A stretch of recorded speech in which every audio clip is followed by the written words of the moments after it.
screen. Big screen? Big screen time. Big screen. Hello. Yeah. Hello.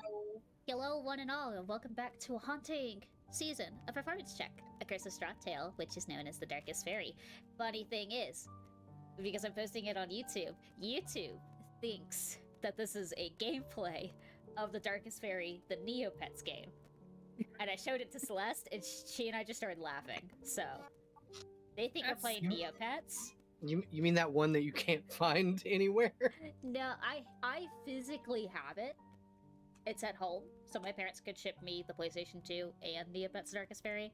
I can find it. It's just they're not 100% in working conditions. There's like bufferings because it's like you know old and what have you. So if you ship it, okay, so if you can ship me that, I can fix it for you because I have a game resurfacer. No.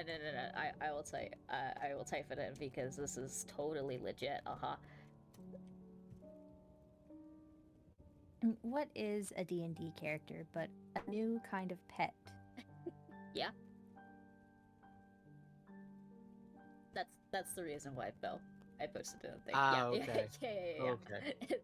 They can't be fixed very well unless certain mechanics are implied. But hello, the Darkest Faerie. Hello. That is what we are.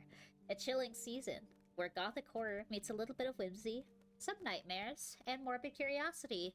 A story that takes place that once belonged in the realm of Ulstea, the homebrew world that Jester and I have created in tandem over the years.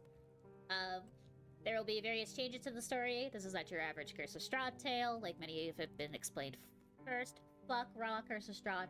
It's awful. We change it up. It's also a little bit fairy tale. Fuck raw Curse of Strahd. Fuck you. Love you. Not really.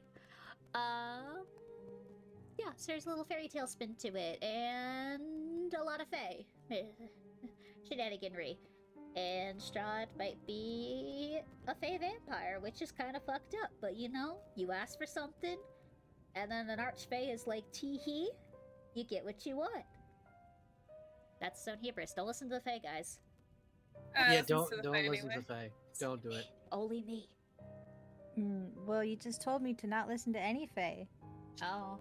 What's my favorite way to say it? It's like, you got what you wanted, but did you want what you got? Yeah. And usually the answer is no, you did not want what you got. Quoted Strahd. But yes, I will be your beloved host for the evening. And our gaggle of fools, our mismatch, they're maybe they're heroes. I don't know. They're not criminals. None of you have committed crimes. Kind of. But I mean, property damage. We did kind of fuck up Strahd's castle. it's a little bit. okay. You in kind of Barovia said so far. sorry. You apologized to the door, and that's what matters. Yeah, we did apologize to the door specifically. So affectionately, I call this gaggle of fools the Broads. So Broads, would you like to introduce yourselves one at a time to tell us what character you're playing tonight? I can and start. Who are you? I can go first. Hello, my name is Belle. I stream Paladin Belle. I am she/her pronouns, and I am playing Allegra de la Monde, the daughter of the abbot of Saint Markovia. I'm so excited for you to get to the abbot, just to talk to him. Yeah, I'm excited too, being that I have no fucking clue what I've just signed up for. It's They'll fine. send me a message last session asking, "Can I be the daughter of the abbot?" And I was like, "Yes, absolutely." And Side then note. it was announced, and I was like, oh? And then it was like, oh, wait, is this a weird thing? And I had to try so hard not to, like, say anything. For context, I have no idea who the abbot is. I've literally only played 2E Curse of Strahd. Yay! Second edition? Yeah, second edition. I started with like basic edition. I'm old. It is a Ravenloft. Like, it wasn't called Curse of Strahd. I think it was just Yeah, it was called Ravenloft. It was just Ravenloft. It was literally just the castle and the village of Barovia sometimes. Most of the time, not even the village. Just the castle.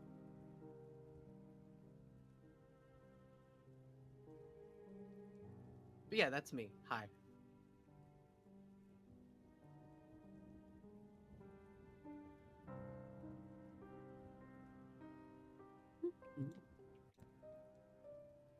Who's next? You can pick on somebody. You're the DM. Wow. Okay.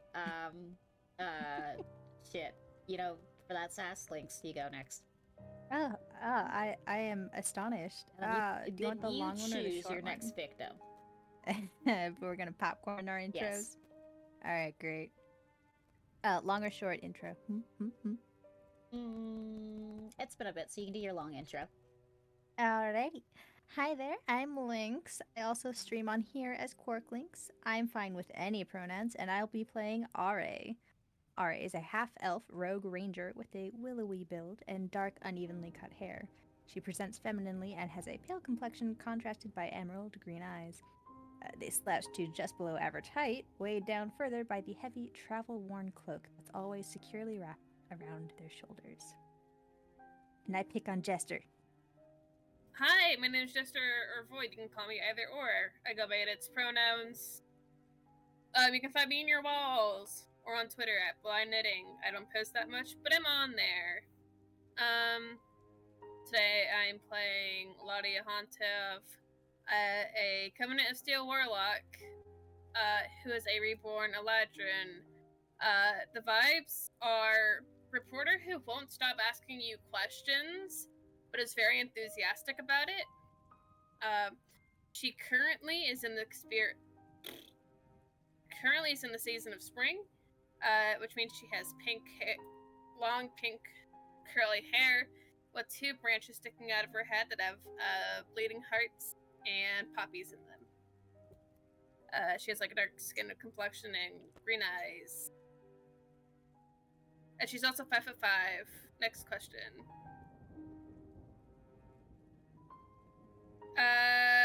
Celeste. Hello. I am playing Katarina Durst. She is a Barovian woman, Barovian human woman, roughly in her late 20s, who looks to have been living on her own for a number of years. She wears a black robe with a fur mantle over it and what seems to be a torn and ruined noble's red Barovian gown.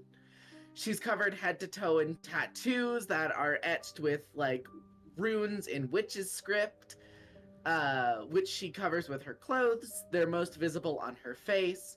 She has black hair with white highlights forming kind of a halo around her, like cheekbones and such. Falls to about her collarbone. One of her eyes is intense in like this light bluish gray color, and the other is a fetid necrotic green with a large discolored patch of skin around it. And she travels with a not a Tressym, it's a Leonino, named Percival, who's a little black cat with a white underbelly with two green eyes that match Katarina's weird green eye. And that's her. And finally, Phoebe, would you like to introduce your Blorbos? Blorbo? Orbos plural. No, I am Creepy. I will be playing Elizabeth Porcelain, a darling girl, who resents the idea that Katarina was traveling alone. And oh, she likes to dance and she's a little bit stupid. Aren't we all? And that's Aren't we? all we need to know. That's all that she's just happy to be involved. She's just happy to be here. She is. Well, I'm happy she's here. She's just minorly confusing Irina with her party tricks, but that's okay. Irina's Party tricks she doesn't know she's Yep. performing. She just thinks you're just casting really cool magic, and she's like, I wish I could do that. You should. She was probably gonna tell you, like, you should do that to Ismark. And then I should also do that to Ismark. When I know it. And then we're both Sure. Ismarks. And then we're both Ismark. Sounds like a horrible idea. That sounds like a wonderful idea. Ari surrounded by Ismarks. But yeah, last session, the Blorbos met Irina Koliana and Ismark Kolyanovich. Anyone who has played Curse of Strahd, these are our wonderful, lovely NPCs who have character. Bucky Raw, Curse of Strahd. They have character. They're people. But personality-wise, you look at the meme where somebody is going to die of fun. Ismark is somebody is going to die, and Irina is of fun. You got your two lovely twins who are the pessimistic and the optimist duo. And I love them dearly. Me too. Does someone want to do a recap? What happened I was last gonna- week? Last Well, 3 weeks? last- Month? Last week we canceled. Yeah. Last month. I took notes. Unless anyone else wants to volunteer, I think I would if I still had actually notes. have. I still have inspiration from last time. You can have up to 3. All right. You know what? Fair. I'll take it. Y'all made a lot of PP jokes last session to get inspirations, so use them well. Well, starting off last session, we got wet. And Okay. we climbed out of the pool of water inside the dungeon of the castle, and we escaped via teleportation overcast from Esmeralda, damage shared with a cat. It was funky, it was dangerous, but we escaped, and we landed in the snow in the middle of fucking nowhere. We eventually meandered and found our way to a giant tangle of vines and brambles and crap. And we saw some random dude as we were trying to figure out our way to get in. And Ari was like, hey there, Mr. Guy, let us in, please? Pretty please? And he was like, fine. So we all entered, and we carefully made our way through the very spooky town of Barovia, which is overrun by fungi and spooky creatures that are attracted to sound. So we had to be very quiet and very careful. And we eventually made our way to their house. And now we are chilling and vibing.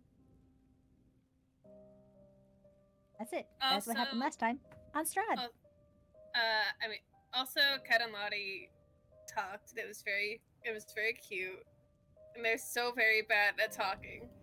That's okay. Yeah, I wrote Kat and Lottie bond over not breathing, and Beth and Irina chat and bond. So there was some bonding. Yeah. Also, we don't have. Also, we're both missing an arm. Technically. Also, Allegra goes to play dress up with Irina, and they bond. Yes, because Allegra vaguely not vaguely remembers, but has met both Irene and Ismark before during the boring the Burgomaster's stupid little get together. Of like, Yeah. okay, we need to talk about politics, let the kids go loose. Allegra's dad was not there a lot, so Allegra got to come to these meetings. Yeah, you went with the Kreskovs a lot as a bodyguard, and also to Yeah. babysit sweet baby boy Ilya, Yep. who was like probably he's like 10 right now, and probably the last time you saw them, you were literally like holding this child's hand as he was like 4 or 5. Attending a very important political meeting. Yeah. Taking care of the 5-year-old while everyone else does important shit. While Mom and Pa talk about politics, and you just go, this is what Dad said. The father. Yeah, this is what the abbot said. Anybody cares to listen to what the 9-year-old thinks? Oh Lord.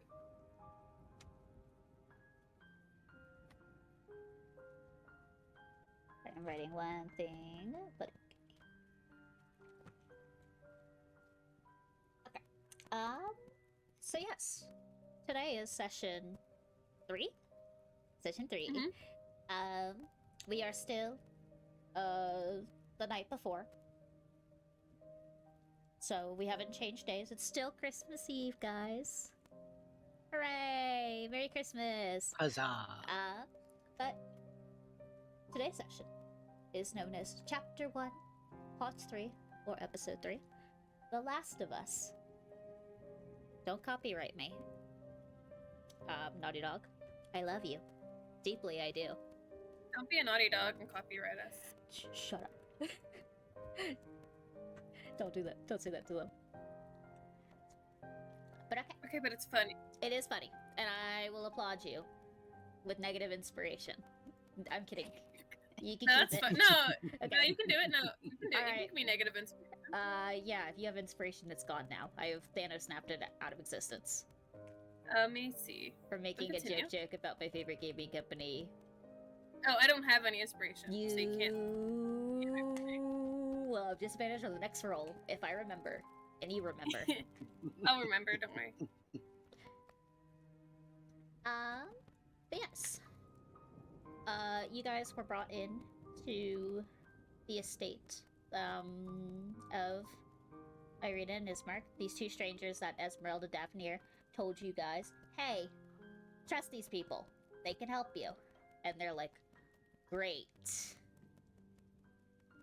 Yeah, okay. Well, you're here now.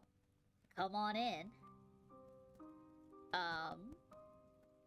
But yeah, I believe Irina would have ushered the rest of you guys into like the what remains of like a living room with like a broiling like little fireplace that Irina, like when you walk into the room, she just like snaps her fingers and then like a produced flame lights the fireplace, and she like claps her hands and just tells you guys to get ready before she goes upstairs to find clothes for Allegra to properly wear so she doesn't freeze to death. Yeah, so I'm not freezing in the Yeah. snow. Because note, Allegra is wearing a dress because she left all of her belongings in Castle Ravenloft. Teehee. That's okay. And then Ismark went to dress down what he caught outside of the walls of this vine cage, or the briar wall, whatever you want to call it. And I believe Ra went with him. Mhm. Correct. Well, Ra offered to just take them all and handle herself. Yeah. But if Ismark wants to stop by, then I'm not gonna stop him. If you would you suggest that you were like gonna dress, like start dressing the animals, like the caught prey and what have you? Yeah, I mean, that was kind of Yeah. the intent of taking them to the kitchen is to Okay. dress them down, cut them up, treat them, all that nonsense. Yeah. Ismark is not gonna let a random stranger who he picked up outside of the walls of the briar cage to take over his kitchen. Fair enough. So eventually, like, he does come in, no longer wearing like his scale mail that he usually has, or like the armor. More of like, I don't want to say like a loose button down. Mhm. And then it's kind of, he's got quote unquote what would fashion as like an apron for him, Mhm. just in case of butchering and blood and viscera gets everywhere. Happens. And then like his hair is tied back into like what could be, his hair's not that long to be a bun, but like something in between of that, so it's pulled out of his face, just so he has full concentration and none of his hair gets in his way or catch on fire if it happens. Yeah, that's a good look on him. In my head, I imagine. I'm imagining a very deep V in the front, though. So Yeah, I yeah. don't know. Yeah. Deep V. There's an Mhm. apron. It's fine. Excellent. We're all okay. I imagine he probably walks in on RA just finishing skinning everything, probably. Now, and he will go to like the side of the kitchen and get his own like tools, utensils, which you probably were like, well, I'm here. Might as well look around the drawers. RA probably took stock of what was there Yeah. and grabbed what they needed, but probably mostly relied on their own hunting knife. That's what I imagined too. So Mhm. he goes off, gets his own utensils, and comes over and sees that you've mostly skinned the animal, and he a look of he looks mildly impressed, and he goes, "Do you do this often?" Yes, actually. Although this is where my expertise ends. I am less competent in the kitchen. You hear that he like clicks the back of a tongue click, and then he goes, "Okay, so you are staying away from anything that requires fire. I already have one arsonist in this household. I don't need another." I can know the basics. I'm just nothing I make ever turns out any good. Can you burn soup? I have not done that before. Okay. Then he puts a hand on your shoulder like a big like pat, but it does knock some wind. It's like a very hefty pat. And he goes, "Okay. That I could trust you with this."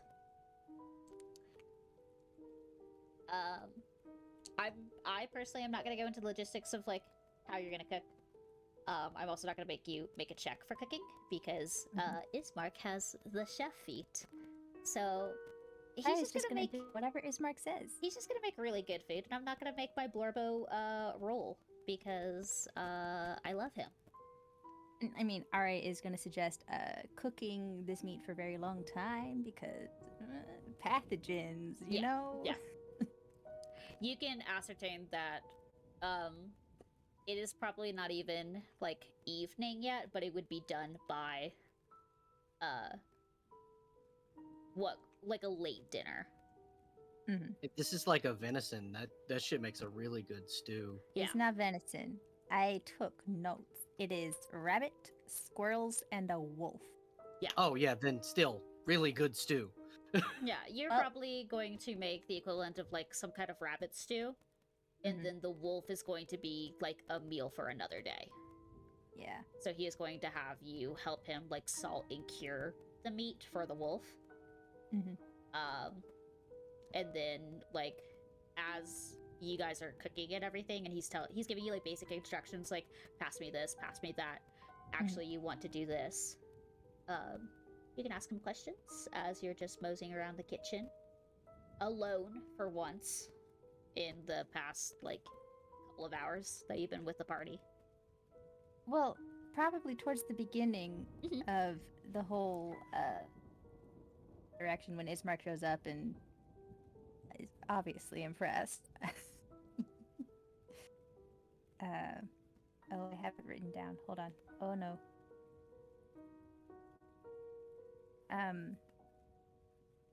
Before getting too deep into the whole process, I would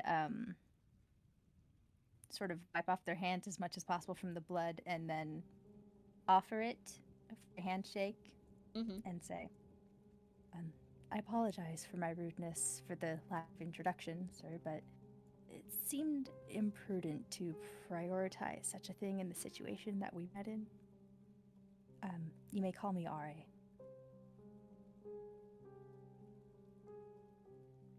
You see like an eyebrow raises, just briefly. Just like passively, you can tell that he's bemused of the lack of a surname, just RA. Yeah. But he doesn't say anything. And like before like he actually puts on like gloves or something over his hands, like the equivalent of cutting gloves, so he doesn't accidentally hurt himself. He holds out a hand and shakes yours and goes, Ismark Kolyanovich. You met Dirina. She's Kolyana. Dirina Kolyana. The pseudo burgomaster in charge. Is he referring to her or himself Um, as in charge? you feel like he's not it's him, but he doesn't want it to be him.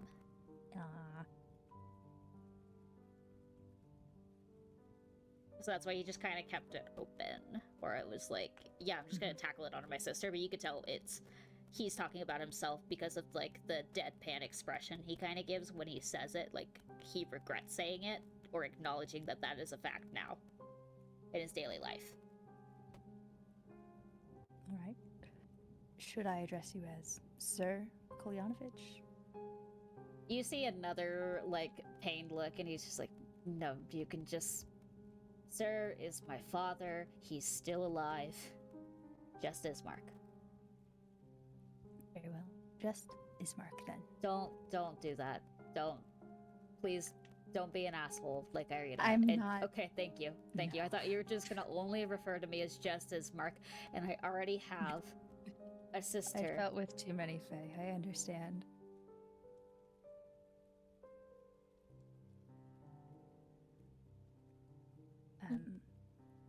Although, regarding our prior meeting, I feel I must extend an apology for the incommodious circumstances we've put you in. If I'd known what trouble taking us in would cause you, I would not have asked. But since we are here, I intend to repay your generosity however I can.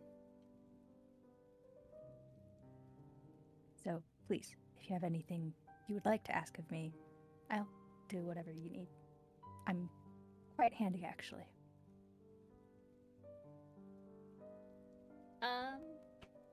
I feel like he is no longer looking at you. Like he goes to like start We're working.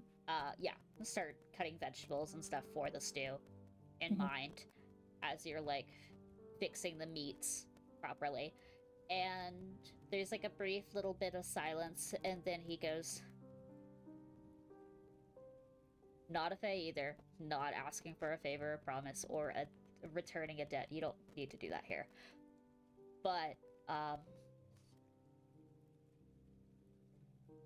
any chance any of you are practice healers?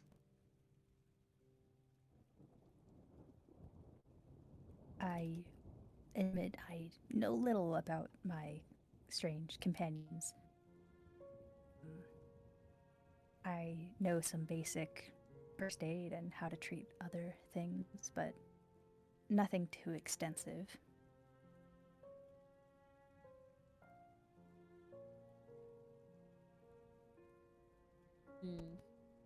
He nods, taking in the information, and then, like, sits on it for a bit and goes, it's better than what we're doing, if you know, or if you find out that any of them, I guess I could just ask them. That's kind of weird. Hey, thanks for coming in. As for payment of staying in my house, are any of you doctors? Kind of weird to ask. Maybe... No, I'll ask. You don't look like you're the asking type. I suppose you'd be right about that. Why do you ask, by the way? Are you in need of medical attention?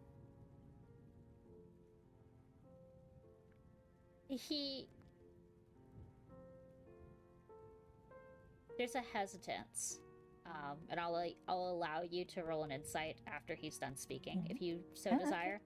But yes, he I would. goes, no. You saw what's outside. It's brought nothing but illness to the village.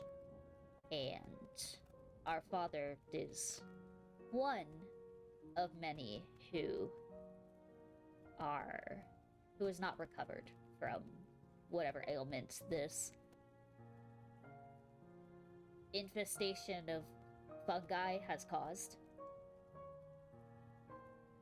And cure wounds is not helping. That is unusual. If I may ask further, how long has this town been struggling with this unusual upheaval of nature? It all seems very intentional, what with the external barrier, and the way they roam. Perhaps did a townsperson run afoul of any powerful kindred recently, or spirit? He,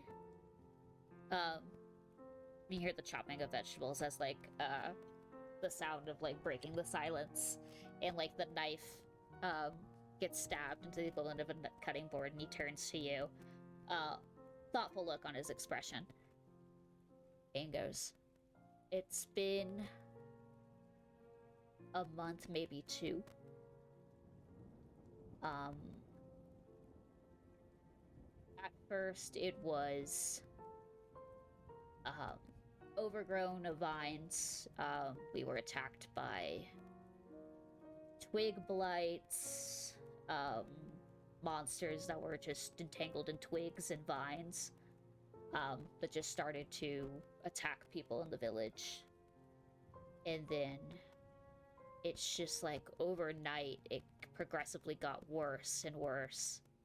And then eventually, like a couple of, he said a month or 2, so around like 2 weeks after it started, the walls started getting higher and higher, and then now we're in a fucking cage. And people who have died have turned into these zombies because we don't have time to protect them or cast wards on them to ensure that they have their bodies preserved so they can be buried or what have you. And then they wake up as blind, mutated zombies that reek of the plague and are very fucking flammable.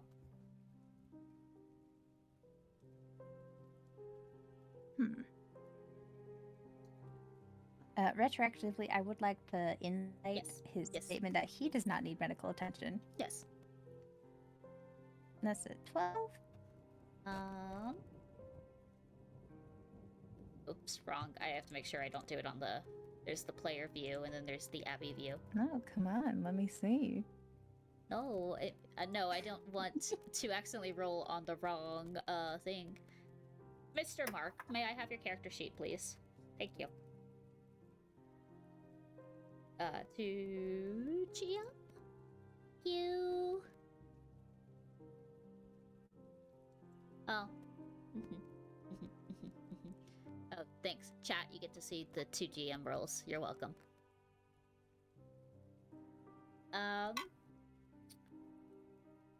You are reading him, and it appears that... No, he doesn't seem to... He is more affixed and concerned about the well-being of his own father. But it doesn't feel like he is in any, like, need of aid at the moment. Mm-hmm. Okay. Okay, good to know. You can just feel the concern about it and the minor anger of, like, not being able to help. Very understandable. So, do you know anything else about the origin of these zombies, or any hints? I know a bit about kindred and their methods, but I have never quite encountered anything like this. He thinks, foot's tapping on the, like, the wooden floor, and shakes his head going, it could be...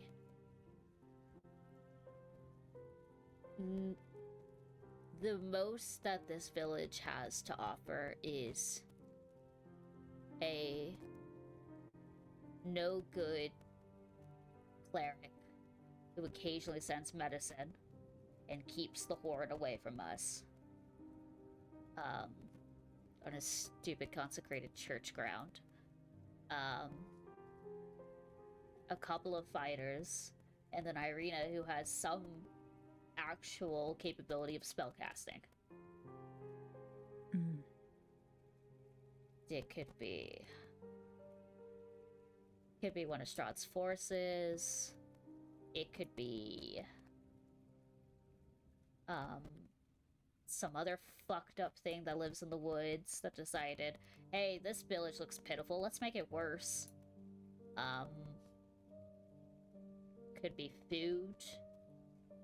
Could be water. It could just be fucked up magic. Maybe you're right. Maybe there's some fucked up characters wandering around the village going, I think I'd like to cage us now. Well, there's no way to know for sure, at least not with the information that is apparently available. But, you mentioned a name. That belongs to the lord of this land, right? He nods his head. He's got a full-ass title, whatever. Don't say it out loud, don't write it out loud. Just call it. Velaki knows him as the devil. And only the devil. But it's just Strahd. Ruler of the lands of Barovia.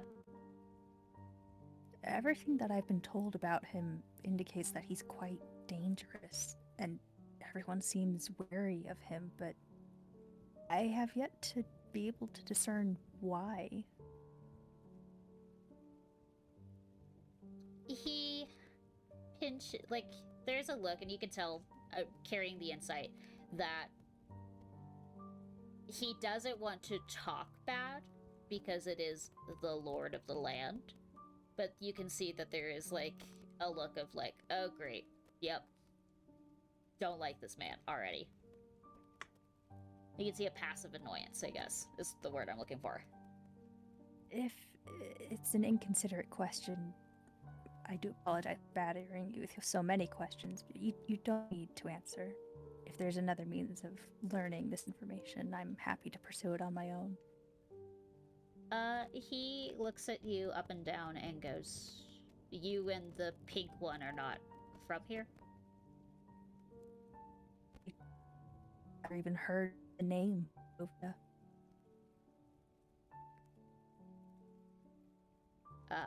He just nods and he goes, Allegra can probably tell you, or the other two. Alright, He, I will ask that. yeah, it's like, they fit Barovia well. Just...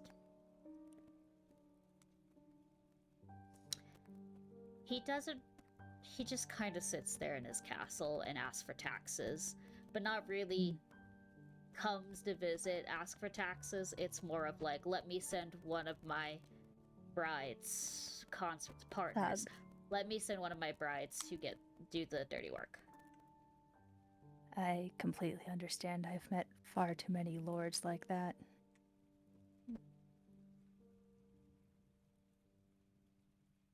Well, since he seems disinclined to aid this town, is there any plan of evacuation or method in mind to deal with what's happening? It's been a while, as you mentioned.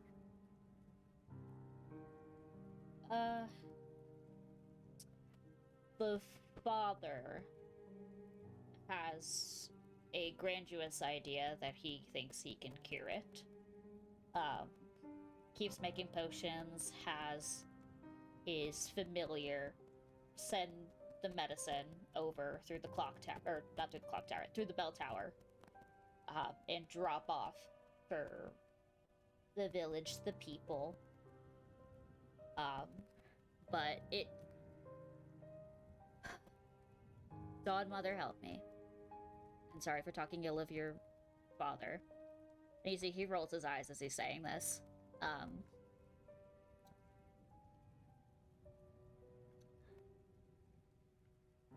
I don't know if he's actually making a cure or this is actually doing anything. It's somewhat keeping people in stasis of not decaying or not getting sicker to the point of death to... And then he stops. Death equals much zombies. The zombies that we saw when we walked here. We don't want that. But whatever he's doing is just tempering it. And it is not fixing it. And he keeps telling us he needs time. And I am half the mind to have Irina burn a hole through this wall and get people out. But I can't really safely evacuate my father in his condition. Plus, Nor- there's no guarantee that they would be any safer out in the cold. He nods his head. He's like, with the storms happening outside, the lack of food nearby in the Savage Woods, and the closest civilization being a week away on foot is not ideal for a whole entire village. Granted, we don't even know if Vallaki will take all of us in, or just accept me, my father, and my sister, and leave my people out. You see he cringes when he says my people. Like, God, I'm already acting like it. He's like, my father's people, our people, out in the woods to be picked off by the wolves, or the Valravn, or the undead, or crows.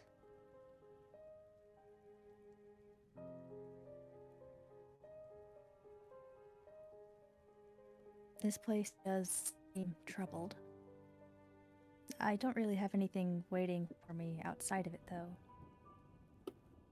So, if I could help, I will offer my aid any way I can.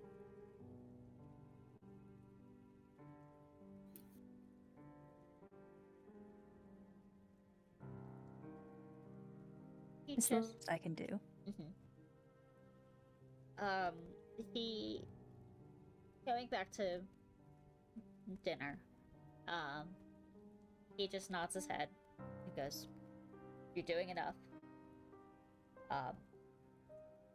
He gave me an insight to ask your other friends to see if they know anything. If you want to help, you can. You're not obligated to. Just like Esmeralda sent you to me, I can send you to someone in Vallaki who could probably actually give you a fucking house that is If I sustainable. have the ability to help someone, I would like to.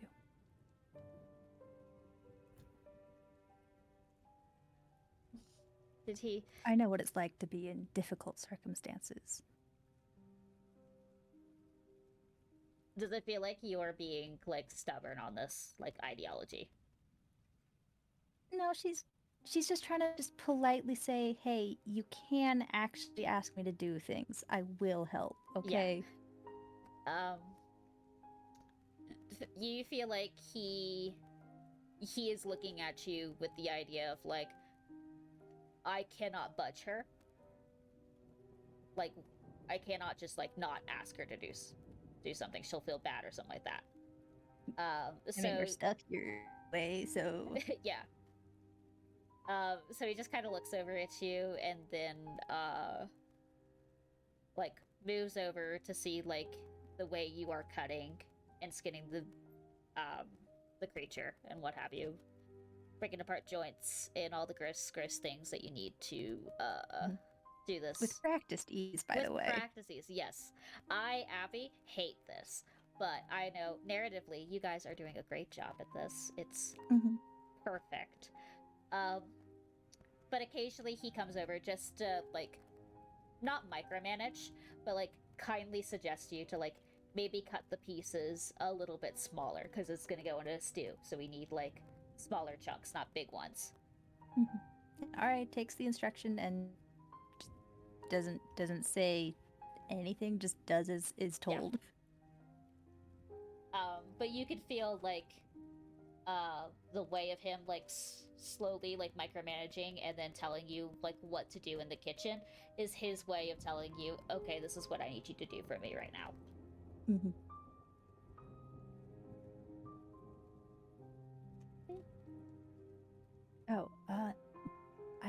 forgot to ask earlier. Mhm. Do you happen to have a map of the area? I am not at all familiar with this place, and it's very limited. He would nod his head and be like, Father's got one in the study. After when we set up the table, actually no, I'm gonna make Arena set the table. When everything is ready for dinner, I will go up and get one for you. Thank you. That would be very helpful. Do you need anything else? No, just Extra that. clothes? A bath? I'm content with what I have.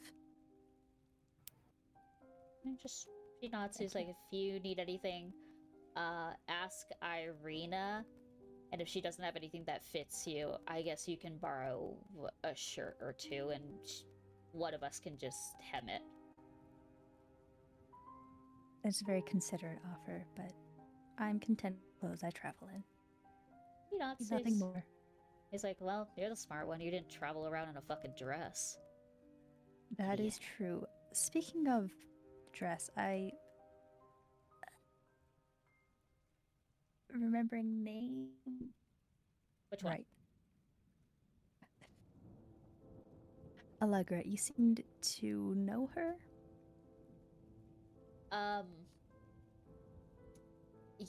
She lives in the town of Krezik, and occasionally when Father needs to go and talk politics with the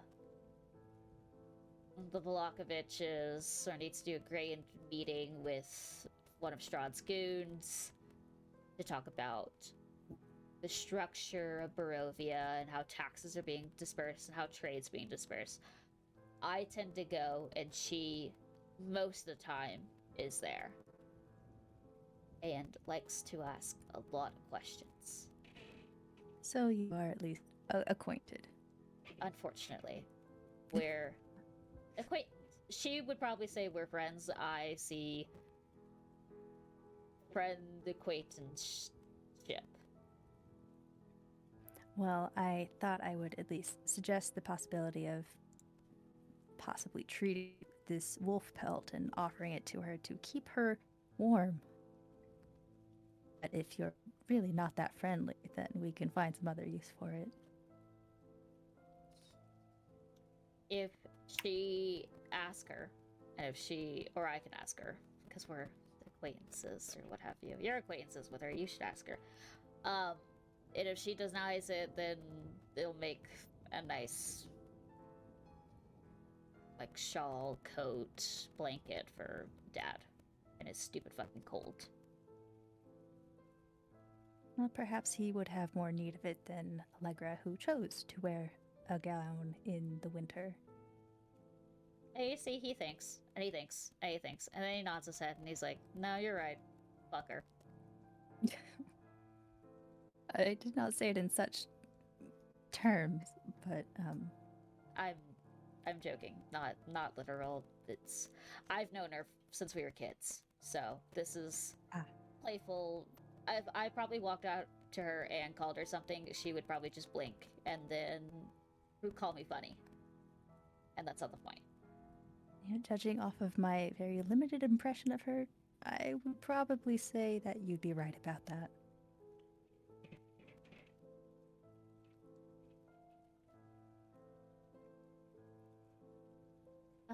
Is there anything you would like to ask him? No, I got through all my questions. You got all your questions? Well, except for a couple of them, but you can ask other people those questions because he doesn't seem to enjoy being badgered, so she'll just refrain. Yeah. And politely keep helping. Yeah. He that's his head, and you guys spend a grand amount of time talking to each other, making small talk, and then you realize Ismark's not really a person who likes to make small talk. Then we shall stand companionable. Yeah. Like, your small talk is being like, is the broth ready for, or like, is the water ready to toss into things? And you're like, yeah. Fine enough. do see, like, there's no indoor plumbing or what have you. He does show you, like, out in the back, they have their own, like, well back here where they get their own water. Mhm. And, like, he'll have you, like, hold a bucket while he gets another bucket full of water.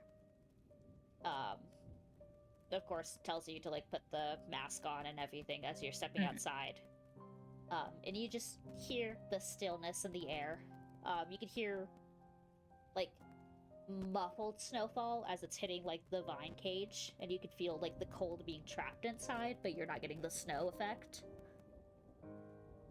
Occasional, like, snowflakes will go through the cracks of, like, the briar wall, but nothing that's gonna completely create, like, an inch of snow on the ground and hinder your movements. But, like, he shows you where to find actual clean water and, like, tells you if you need it just to come back here. Don't go into town to get it unless you're going to the tavern, because they have their own supply of water. Mhm.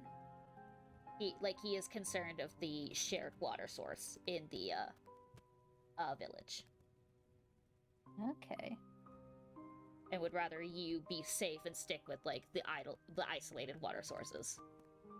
Well, she definitely thanks him for his consideration of such a matter. He would make a comment of, like, I assume you're just staying here until you decide to fuck off. So, Unless you'd like me and the others to stay elsewhere, I'm happy to pay for accommodation at the tavern that you mentioned. he just shrugs. He shrugs. Is like, Esmeralda asked for a favor, might as well return it. And if you guys can actually help my father or figure things out, that is more than me going Herm and Irina casting magic, go for it. You can stay as long as you want. We have so many fucking rooms. Then I'll accept your offer. And then, Someone did heal someone last session. you watched Cat take damage for someone. Yeah, I thought someone healed Cat though. Didn't I use lay on hands yes. on Cat? Allegra did use lay on hands. Ismark does not know that Allegra is a paladin. And Which- Aria assumes Ismark knows more about Allegra than Aria does, so... But this is a guy who occasionally talks to Allegra during town meetings once every couple of months or a year at most.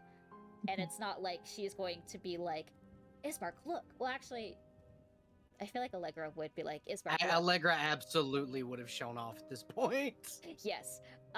It hasn't, we'll say it has not hit him. That's like, oh, Allegra can do it.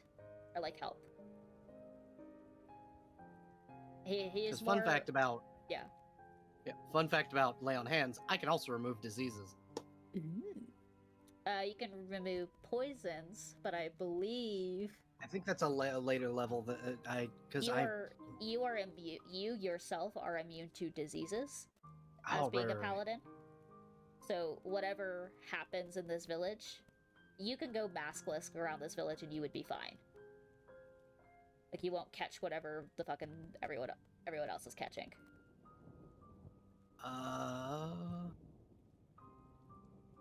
According, I'm gonna send you the yes, thing thank because you. it says I can. Yes. Yeah, I I'm can. reading it. I can. I'll go fuck around and find out. Oh, but Ismark's gotta fuck around and find out. I, Abby, have to be like, who can fucking heal my papa? Yeah, I think I've got a healing kit, and that's it. Yeah. And mechanically, I think Cat can heal, and then Allegra can heal. Those are our two healers on the party. Mhm. But yeah. You guys spend an awkward amount of time. Or not awkward, it's probably very nice and quiet compared to, like, the activity of escaping the castle and having They no both information. like quiet time. Yeah. It's perfect. Exactly. So you are kind of at peace, and the only conversations are just like, move this over here. Can you get that for me? Is this enough, or do you want me to pour more portions? And Mhm. eventually, Ismark leaves you alone in the kitchen to grab Irina, and Hopefully, she just telling them to stir something and nothing more. yeah, yeah. And like he's like, I want to go get the person who's gonna set the table for us.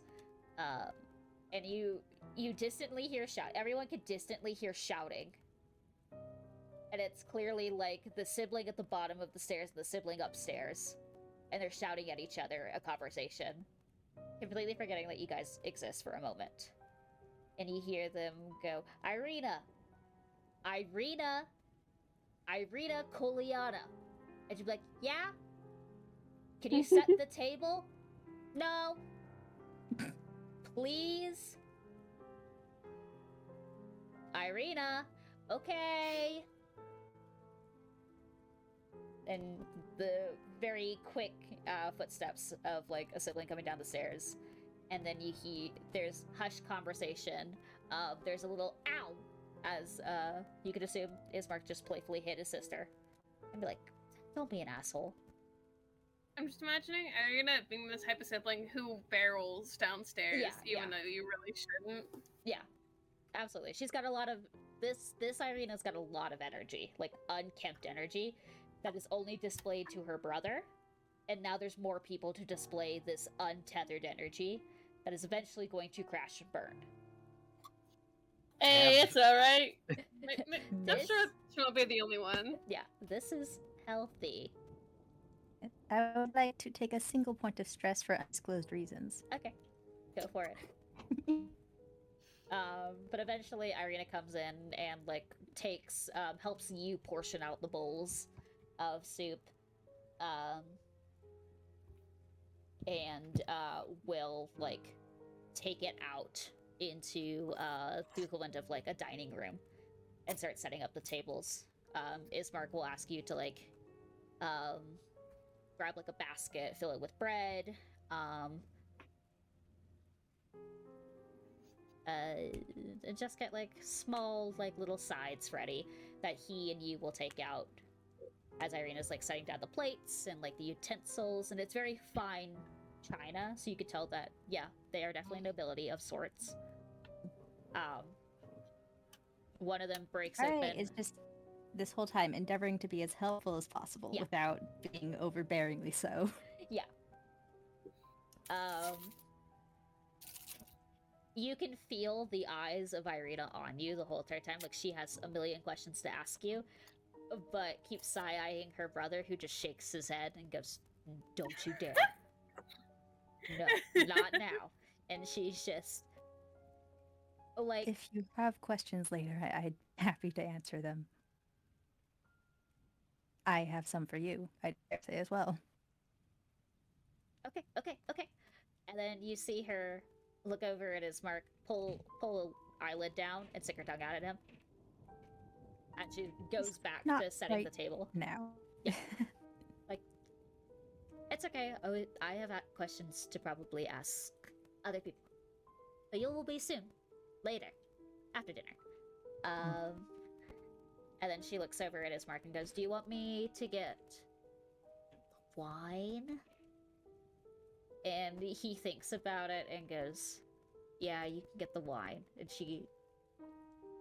It's like a fist pump, like, yes! And then goes to grab the glasses and the wine to set up on the table as well. It's the rest of you. Do you think idle conversation happens within the party?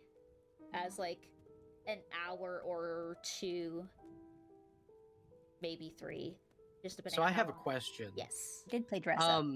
Yeah, during that exchange between Ismark and Irina, was Irina still in the process of finding Allegra new clothes? You would have gotten new clothes at like before the first hour went off. You were not sitting in your dress for 3 hours, and then Irina barrels down with clothes. But she would have been Okay. with you for a good like 30 minutes, like helping you get clothes and then properly hemming it to you. Okay. You probably have a mismatched array of clothes that are between Irina and Ismark. It's like some of Yeah, her that makes clothes and then sense. some of his, and that Irina like probably sat you down and was helping like stitch and hem them to your frame. Okay. Which could probably take like about 30 minutes or an hour, but you do have that time with Irina if you have questions for her. Yeah. Allegra basically kind of as they're stitching like the clothes together and kind of figuring things out would kind of look at her and go, so I have not seen your father around at the meetings lately. I admittedly have not been to a few of them, but is he well? How has he been? Um, you, the abruptness of the question in the middle of like sewing, evokes like shit, out of her as like she accidentally like pricks her finger, and like blood wells up, and she's like shaking her hand in minor pain, but it's like clearly it's not. She's not gonna lose a hit point of blood. But it's like paper cut, ow, ow, ow, ow. And like the needle falls, and eventually she picks it all up. And you can see like the frazzled look, but the composure is staying still. And she Okay. goes, he's just he is very under the weather. Very much so.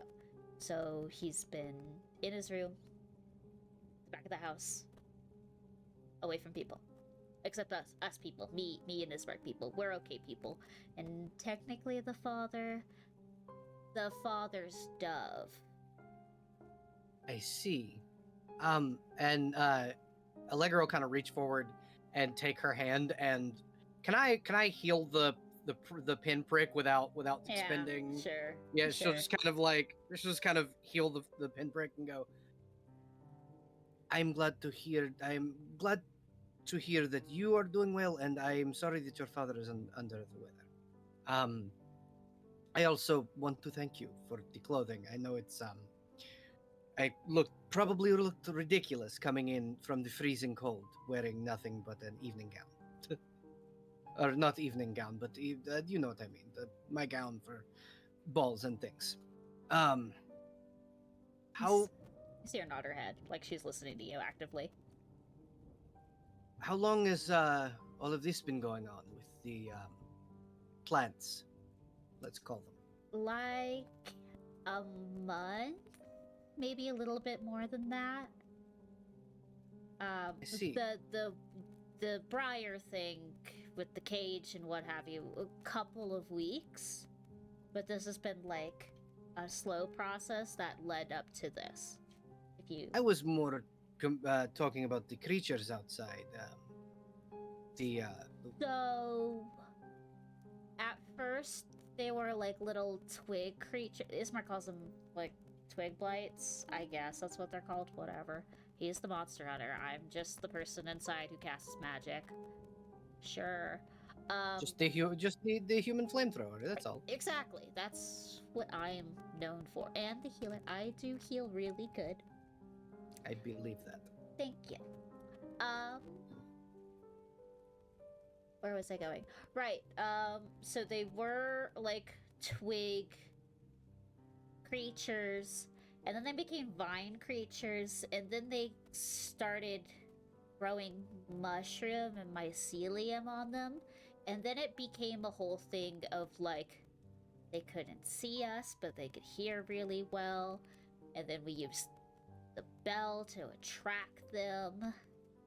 And then people started to die because we're assuming they're like either being attacked or taking in too much of the pollen or toxin, and then they become what we saw out there. But if you're very quiet and you don't cast loud spells and you don't shout and you don't step on the webs, they can't find you. I noticed the webbing. How have you ever gotten one to study? Like a dead one. Obviously, you wouldn't want one that's alive in your home. She thinks for a moment and then shakes her head, goes, unless usually I burn them and they just turn to ash. Or some of them. Some of them. If you hit them really good with fire, they poof. So be careful. Like they explode? Mm-hmm. And she nods her head vigorously. It's really fucked up, I but see. kind of cool. So don't beat the zombie with a torch, because they So could. no searing smite. Got it. I mean, you can try. My question is, if we, I don't know. I know very little of magics other than the healing arts. But I was wondering if maybe we could, I don't know, decapitate one and find out what makes it tick.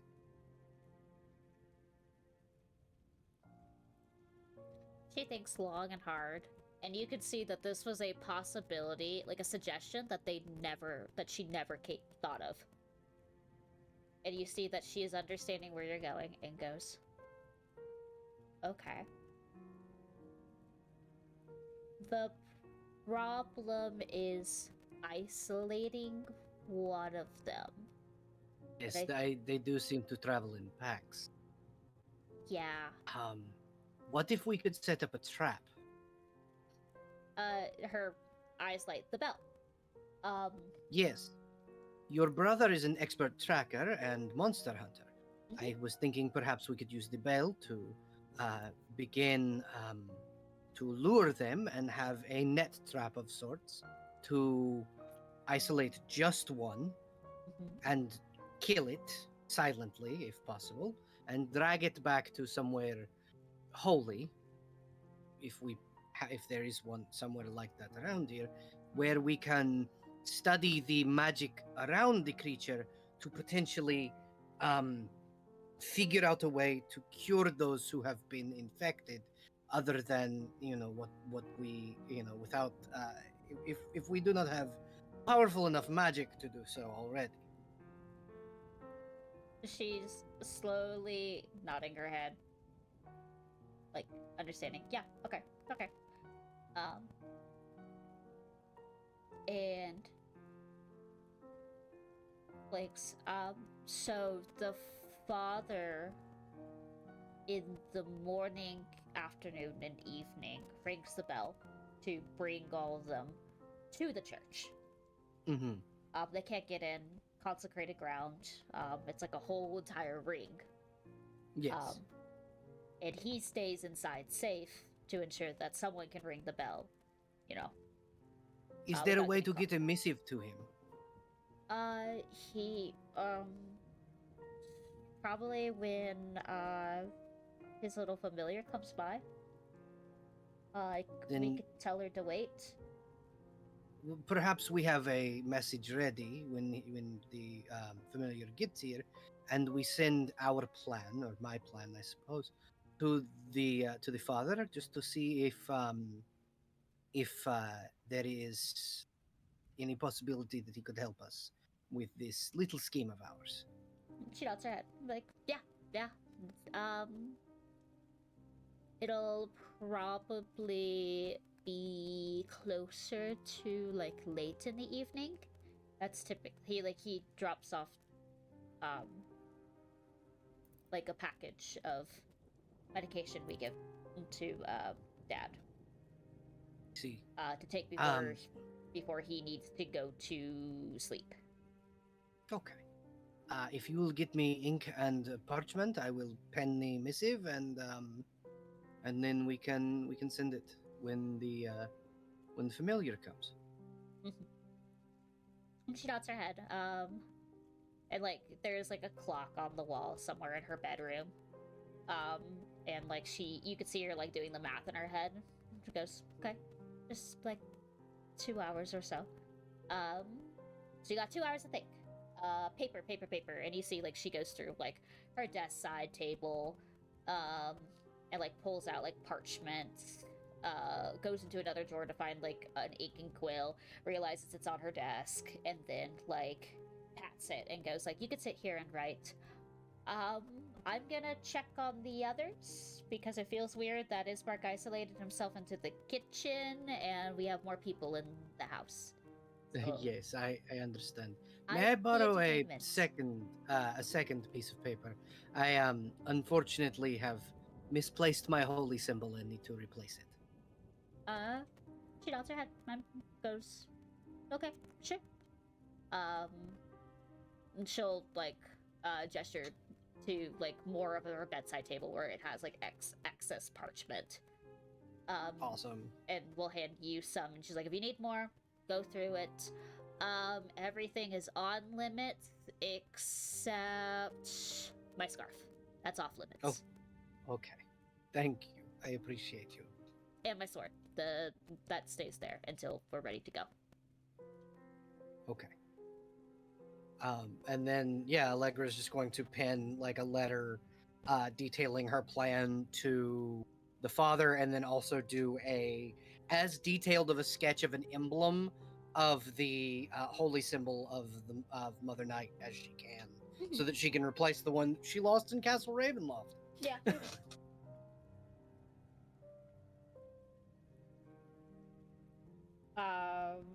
I feel like that would work because a paladin's more of like divine magic is more of their own personal beliefs. But having Yeah. a holy symbol as an anchor point is probably very good. But you can, if someone did snatch your holy symbol, you could still cast your spells. You Yeah. can still do your things. Compared to a cleric who has to have Needs something the holy on symbol? them. Yeah. Yeah. Okay. I have a crying cat in my arms. Okay, she didn't like that I woke her up. But, Lottie, you have questions? Answers? Concerns? I always have questions. Nobody wants to hear them, but I have them. It just puts me in the mind of. God, you know that's the Bug Snacks game Yeah.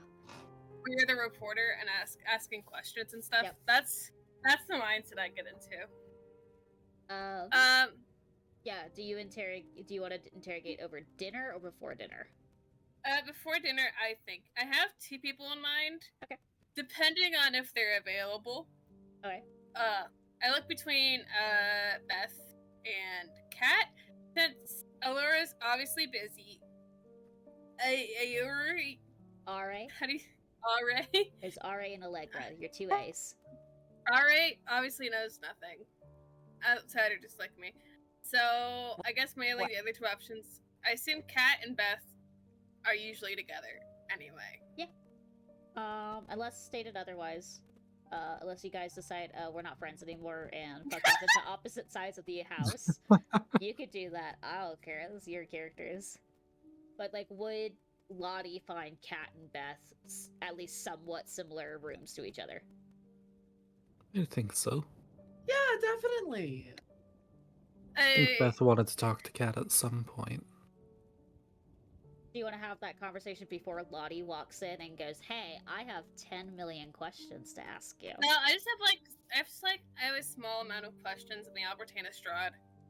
So you guys can have your conversation and then Lottie just let me know when it's okay to butt in. Yeah, I think Beth would approach Kat a little bit hesitantly. God, let me think of a color that fits this vibe. Mm-hmm. I have the chart open. Chartreuse. Oh, I think we're looking at a little bit of orange, I think is where we're at right now. Ooh, okay. I dig it. And she looks at Kat. Katerina, I had a question about insides. Mm-hmm.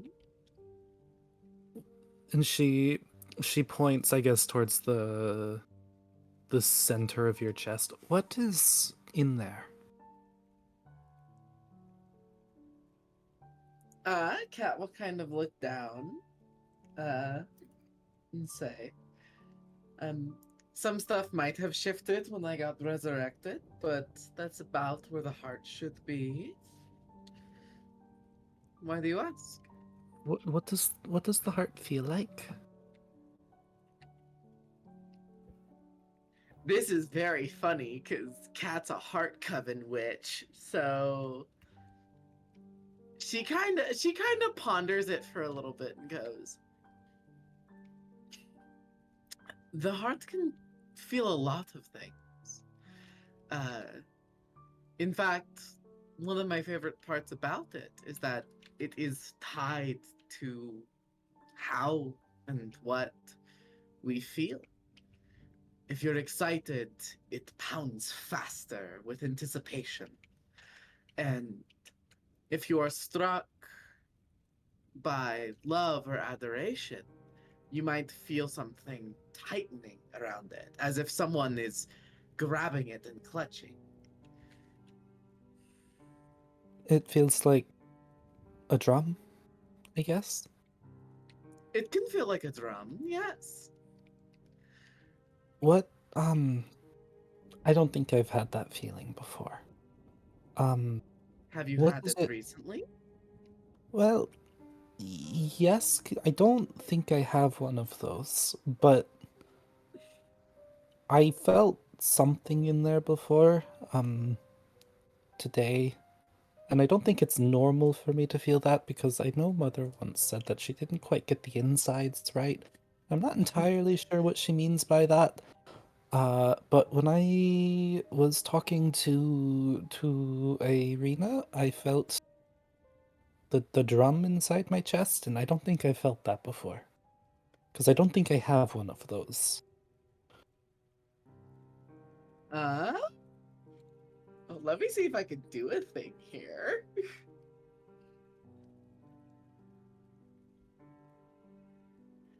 Uh, do.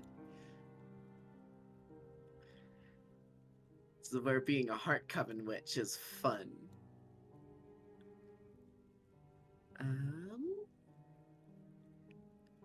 Yeah, I just gotta wait for the page in the PDF to load. Just double checking on something very quick.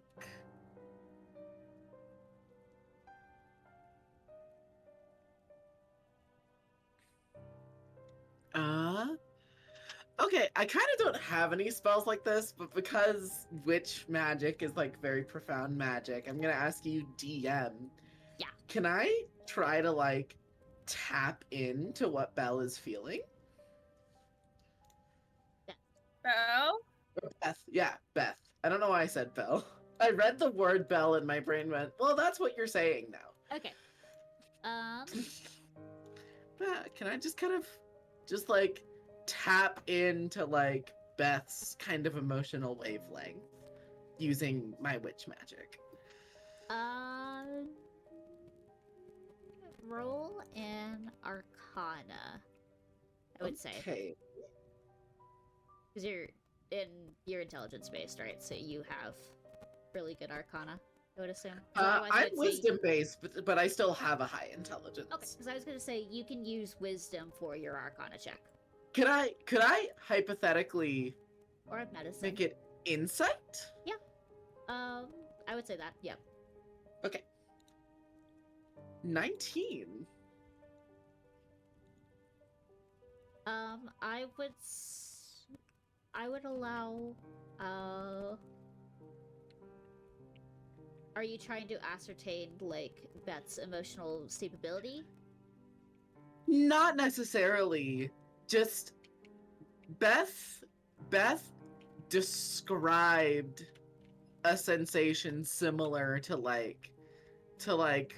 longing and excitement that she was feeling in that area where she knows she doesn't have any like organs per se. Yes. So I think Kat's trying to use that as a jumping off point of like trying to pinpoint what Beth is feeling so that she can help Beth put it into words.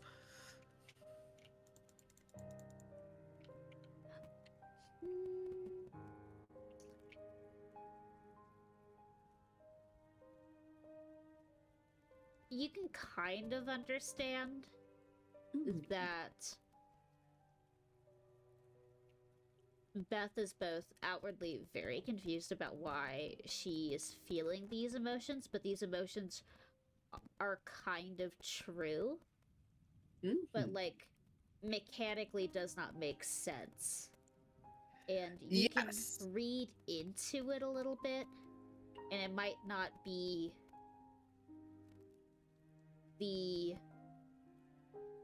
the body itself or the organs itself. It is more of like the emotion and probably the essence of what the soul wants. Like, Okay. it's her emotions are the strongest, and that it's like, well, it's like clearly she doesn't have attachment in a physical mean, so it might be more of like a soul or a sentimental kind of vibe. Got it. Okay. So I think Kat's gonna say, I think, uh, based on this falling precisely within my field and study of magic,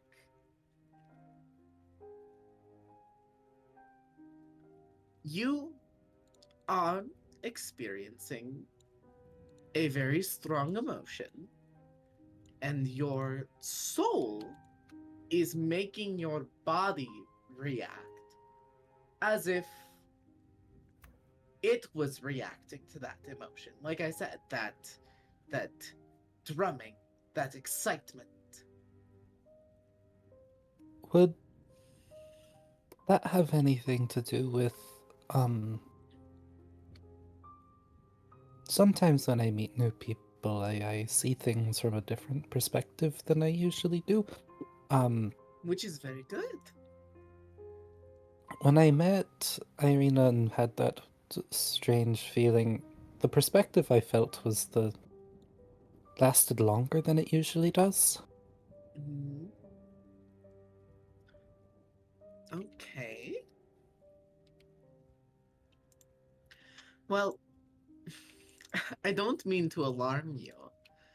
But are you aware of the fact that your body reacts that way as well? Not just in the way that we talked about, but uh, you tend to take on the physicality of new people that you meet.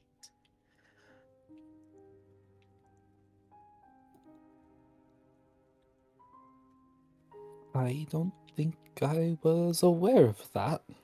Her hair shifts a little bit to like a light blue and a little bit of green.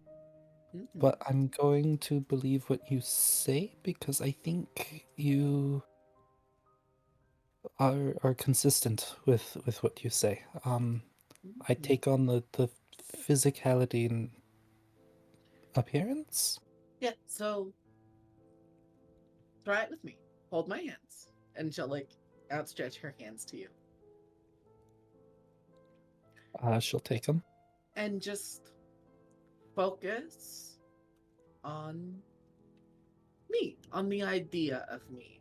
How you feel around me, how I interact with the world, how you felt when you first met me. Just contemplate it. Um, as she takes your hand, I believe Beth is in her natural state a little bit taller than Kat. Yes. Sometimes, Beth will shrink just a bit. Her hair recedes. Mhm. She will turn into you. It's a little bit of a strange sight seeing her arm like a chameleon trying to turn into a stick. It looks like it's the idea of a Yes. bone arm. It's a little strange to look at. And she Mhm. looks down at her hand and she will, I guess, poke and prod at the bones. I don't think I've seen this before, but this is good to know. Wait, keep the idea in your head. Just hold on to it for a little bit. And Kat is going to reach into her bag and pull out a steel mirror that comes from the Haunted One background for some reason. And I'll just hold the steel mirror up to Beth. God damn it. Yeah, and I'll just let Beth look at my reflection. Uh, for a moment it's your reflection, and then it's your reflection with like a blue-green. She startles a little bit. Okay. Okay. Okay. This is weird. I Oh, This absolutely. explains a lot. And she shakes a little bit, and she shifts back to herself. She stumbles just a bit. I'm okay.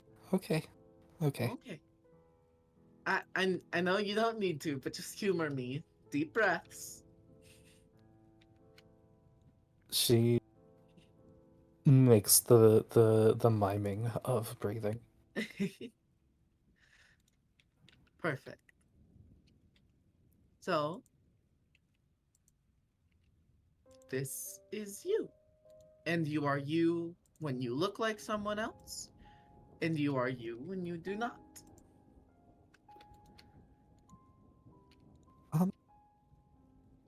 Okay.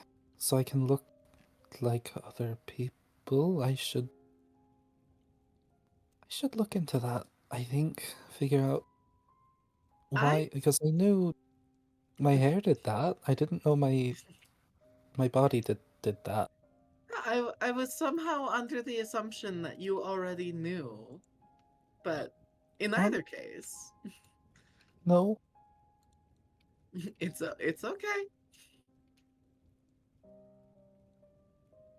In either Just case, I'm glad that yeah, you know now.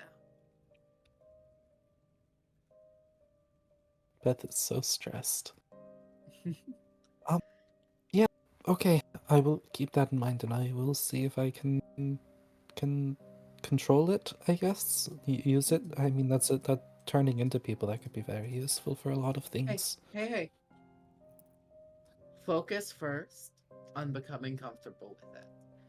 We can look into practical applications later. Right now, it's about adapting to what you can now do. It's about contextualizing your gifts for yourself and thinking of not how we want to use them, how you want to use them.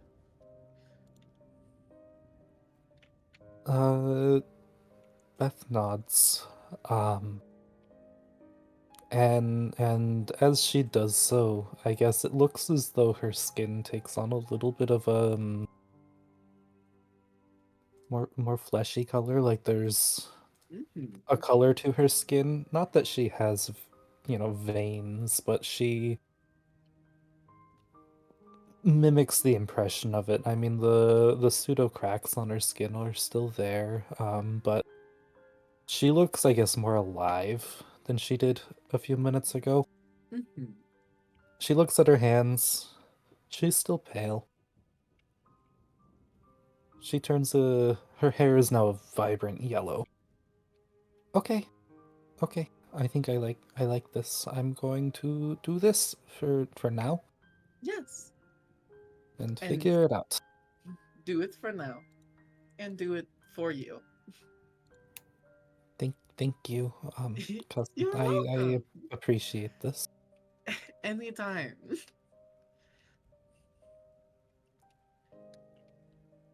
She will nod, and she will find a seat, and she will sit down. I feel like Excellent. this is a good time. I would say so. I feel like I would have been pointed towards the direction, like they were last. Either that or it's knocking on a lot of doors and poking heads in rooms until finding Yeah. the right one. I feel like it's more of like,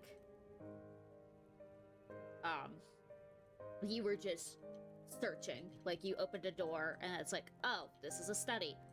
Oh, this is a washroom. Oh, dry storage. And then eventually you come to, like, the living room was pointed out at the beginning, and you probably walked in there, went, nah, and then started, like, just ambling around the halls and just, like, looking. Making note of all the rooms with books in them, even though I shouldn't look into other people's stuff, but there's books in there. Yeah, the study really caught your interest, and you stood at the door for a hot, like, uncomfortable 30 seconds going, I should go in here, and then go, this is not my house. And then the weird Fey heritage of you is like, I need to be invited into this room. And it's like, okay, I close the door. I feel like, she'll knock at the room, because I assume, like, for this conversation, it's not within earshot of every other person. So Lottie will, like, knock on the door very politely. Before entering. Yeah. Yeah. Waiting for, like, any sort of, like, hey, who is it? Come in, whatever. Just a knock, knock, knock. Hello? Hi, are you guys busy right now? Is this a bad time? No, not at all. And she'll turn and say, do you mind company, Beth? Oh, yeah, that's fine. I feel like she slowly opens the door and pokes her head in. Like, and I imagine her hair falls into the room before she does. It's so much. I have a few questions about this place, and I don't want to bother anyone else. Allegra's busy. Ismark's in the kitchen. I don't know where Irina is, but also I don't want to bother them. You're Also, rambling. You're rambling. Yeah. Not the bother. Say what you will. Okay. She walks in. I feel like she has her trademark journal in her hand, like is like looking over it as she like kind of stands awkwardly. This is not her house. This is not her home. This is not her land. Homie is in a situation. I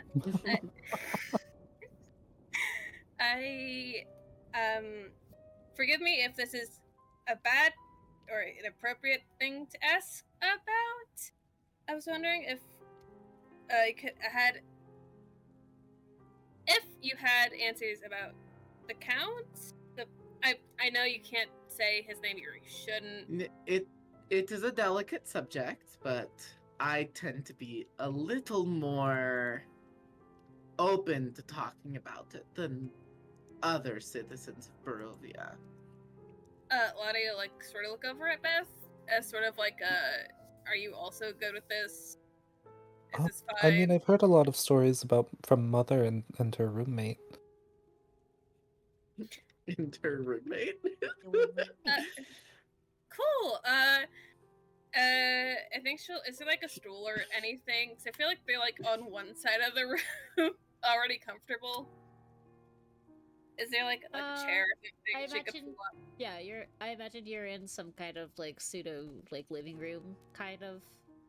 Katarina's conveniently taking up only one half of a love seat. Yeah, but it's Ooh. her loves. I mean, you can sit next to Cat if you want. Do you want to be if you want? If not, you could sit on like not the dining table, but like the coffee table. You could just sit on the edge between both of them. Sit on the dining table. The dining table is in a different room in the dining room. Dining table equals dining room. We're not putting the dining table in the living room. Yeah, not in this realm. Lottie would sit next. I feel like Lottie would look around the room. I feel like first thing she would see is the couch love seat situation and go, oh, this is fine, which means Kat would also be able to see her notes as she's writing. Yeah, if you ever want to figure out what's on there. There's a Percival sitting inconveniently between you two. That's fine. On his stomach, or on his back, stomach up, You have a compulsion to pet him, but you know it's a trap. Yeah. Cat will smile and say, "You have to pay the toll." She looks at. I haven't petted a lot of cats, but I know the stomach area is what usually gets you clawed at. Percy gives you the equivalent of the Puss in Boots meme, of like the big pleading eyes. His wings and tails are puffing out. Is he gonna scratch me? Yes. There's no roll. This is a trick. If you put your hand on your stomach, he will take one pet and then he will latch on. Lottie pets a single time with her fake hand. Yeah, you see that he claws into it and starts to bite, and then realizes this is just like cat, and you're not gonna make an ow sound, and then he just deflates. I mean, to be fair, I think even though it's fake, the sensation of like when you don't feel it, you don't feel the pain. Yeah, like I think she on impulse goes ow, even though it clearly didn't hurt. Yeah. It's clearly fake. He's been around cat for so long, he understands that you're faking it, and then deflates, and then hops off the couch and goes sits in front of the fireplace. But if Cat ever looks over, I can give you a snippet of what's on the current page that she's on. But Lottie will like look over like the 3 questions she had written down. For being such an inquisitive person, she hadn't considered the fact she has to say this also with her mouth, with her words. So my first question, I guess, is there anything I should avoid concerning the Count? Stabbing his wives. I'm sorry? Don't murder his brides. Don't stab his wives. I mean, that And feels like common Escher. sense. I think Escher's a bride. Escher gives off the energy of a bride. That's you cannot look at that man and think the word husband. That's a bride. I mean, I would assume don't attack the people close to the big powerful person that everybody has opinions about. I think it really depends on who you ask. I mean, if you were to talk to somebody from, say, Valaki, you wouldn't want to say his name. You would have to be nice. You wouldn't want to be, what did they call it? Maliciously unhappy. Maliciously unhappy. That's Yes. Those are 2 words you put together. Those are 2 words that Baron Vargas put together. Okay, so don't stab the brides. That's okay. I know the name thing. The question. Okay, question. Additional question to the first question: is writing his full name okay, or is that a bad thing? That's probably fine. I wouldn't murder wolves if you could help it. Okay. Yes, she's very protective of her dogs. Didn't Or we? bats. Didn't they bring in a wolf earlier I wouldn't today? worry too much about it. There is a clear enough distinction between one of the Lord's wolves and regular wolves. So, Beth said it's probably fine about the name thing, but is that like the final consensus on the matter? That's probably fine. I point at the VC text chat. Celeste. What? No, Cat could just believe that and just be I trolling could you. just lie. Yeah. Oh. Okay. It's very similar if you say the name. It's like, yeah. I would just say don't do it too often. It's a similar effect. Oh. Not exactly. Oh, cool. Oh, okay, awesome. Lottie said in the tone that she's definitely written it at least once. I was told not to invite him over as a dinner guest because he does like to eat some of the hosts. I mean, I don't plan on inviting them over to dinner anytime soon. But good to know, I guess. She's usually like really kind, but I mean, sometimes she gets hungry. I mean, as most people do. I mean, not me much anymore, but I assume most people get hungry eventually. Yeah.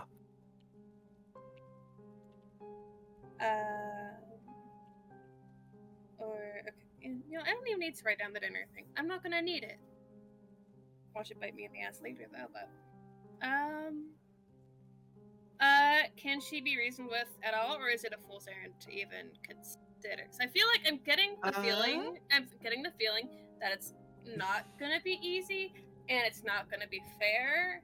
There But also are feels like a worthy question to ask, at least. there are some subjects that will get the attention of her, but it might not necessarily be attention you want to be receiving. Do we know what those are, or are those like sort of whatever she fancies at the moment? Some of them are a lot of your like standard faux pas, but I think any conversation about her old life is very dangerous and should not be spoken about lightly. Okay. I mean, that seems fair, I guess. I would try not giving her advice unless you come from a position of authority. Exactly. That's one of the faux pas I mentioned. My Don't pretend you know how to rule her land better than she does. She doesn't like that. my Once again, my I feel auntie my auntie can sometimes give advice, but that's because she's like really old. sometimes I feel like this is one of those things I'm not going to worry about because I don't think I'm ever going to be in a position to give advice to anybody here. Truth be told.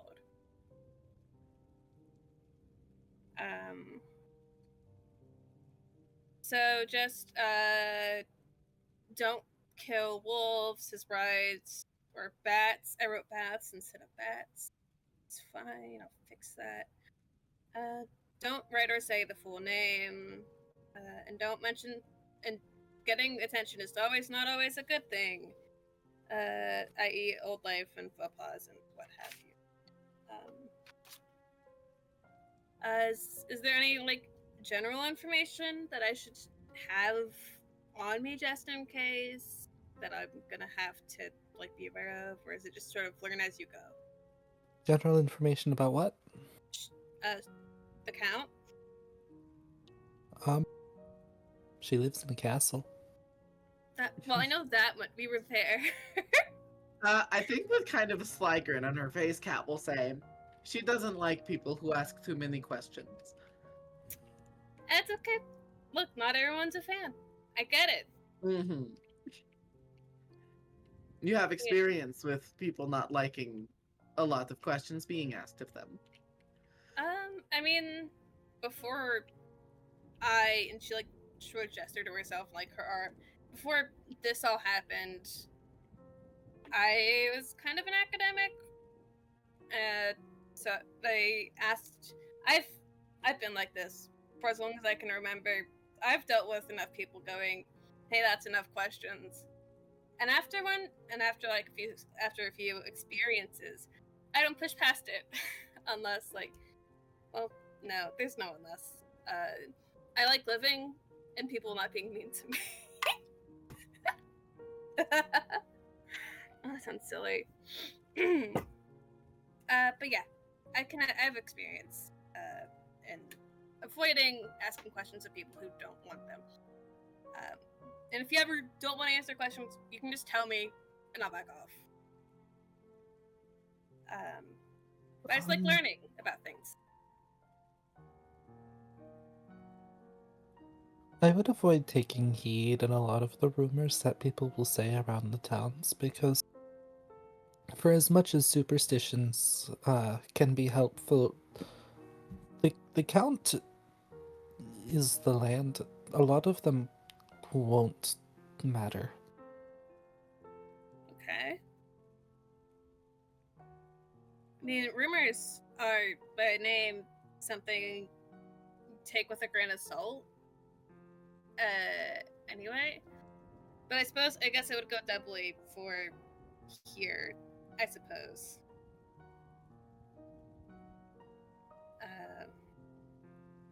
Yeah, I don't know, I've just never heard of this place.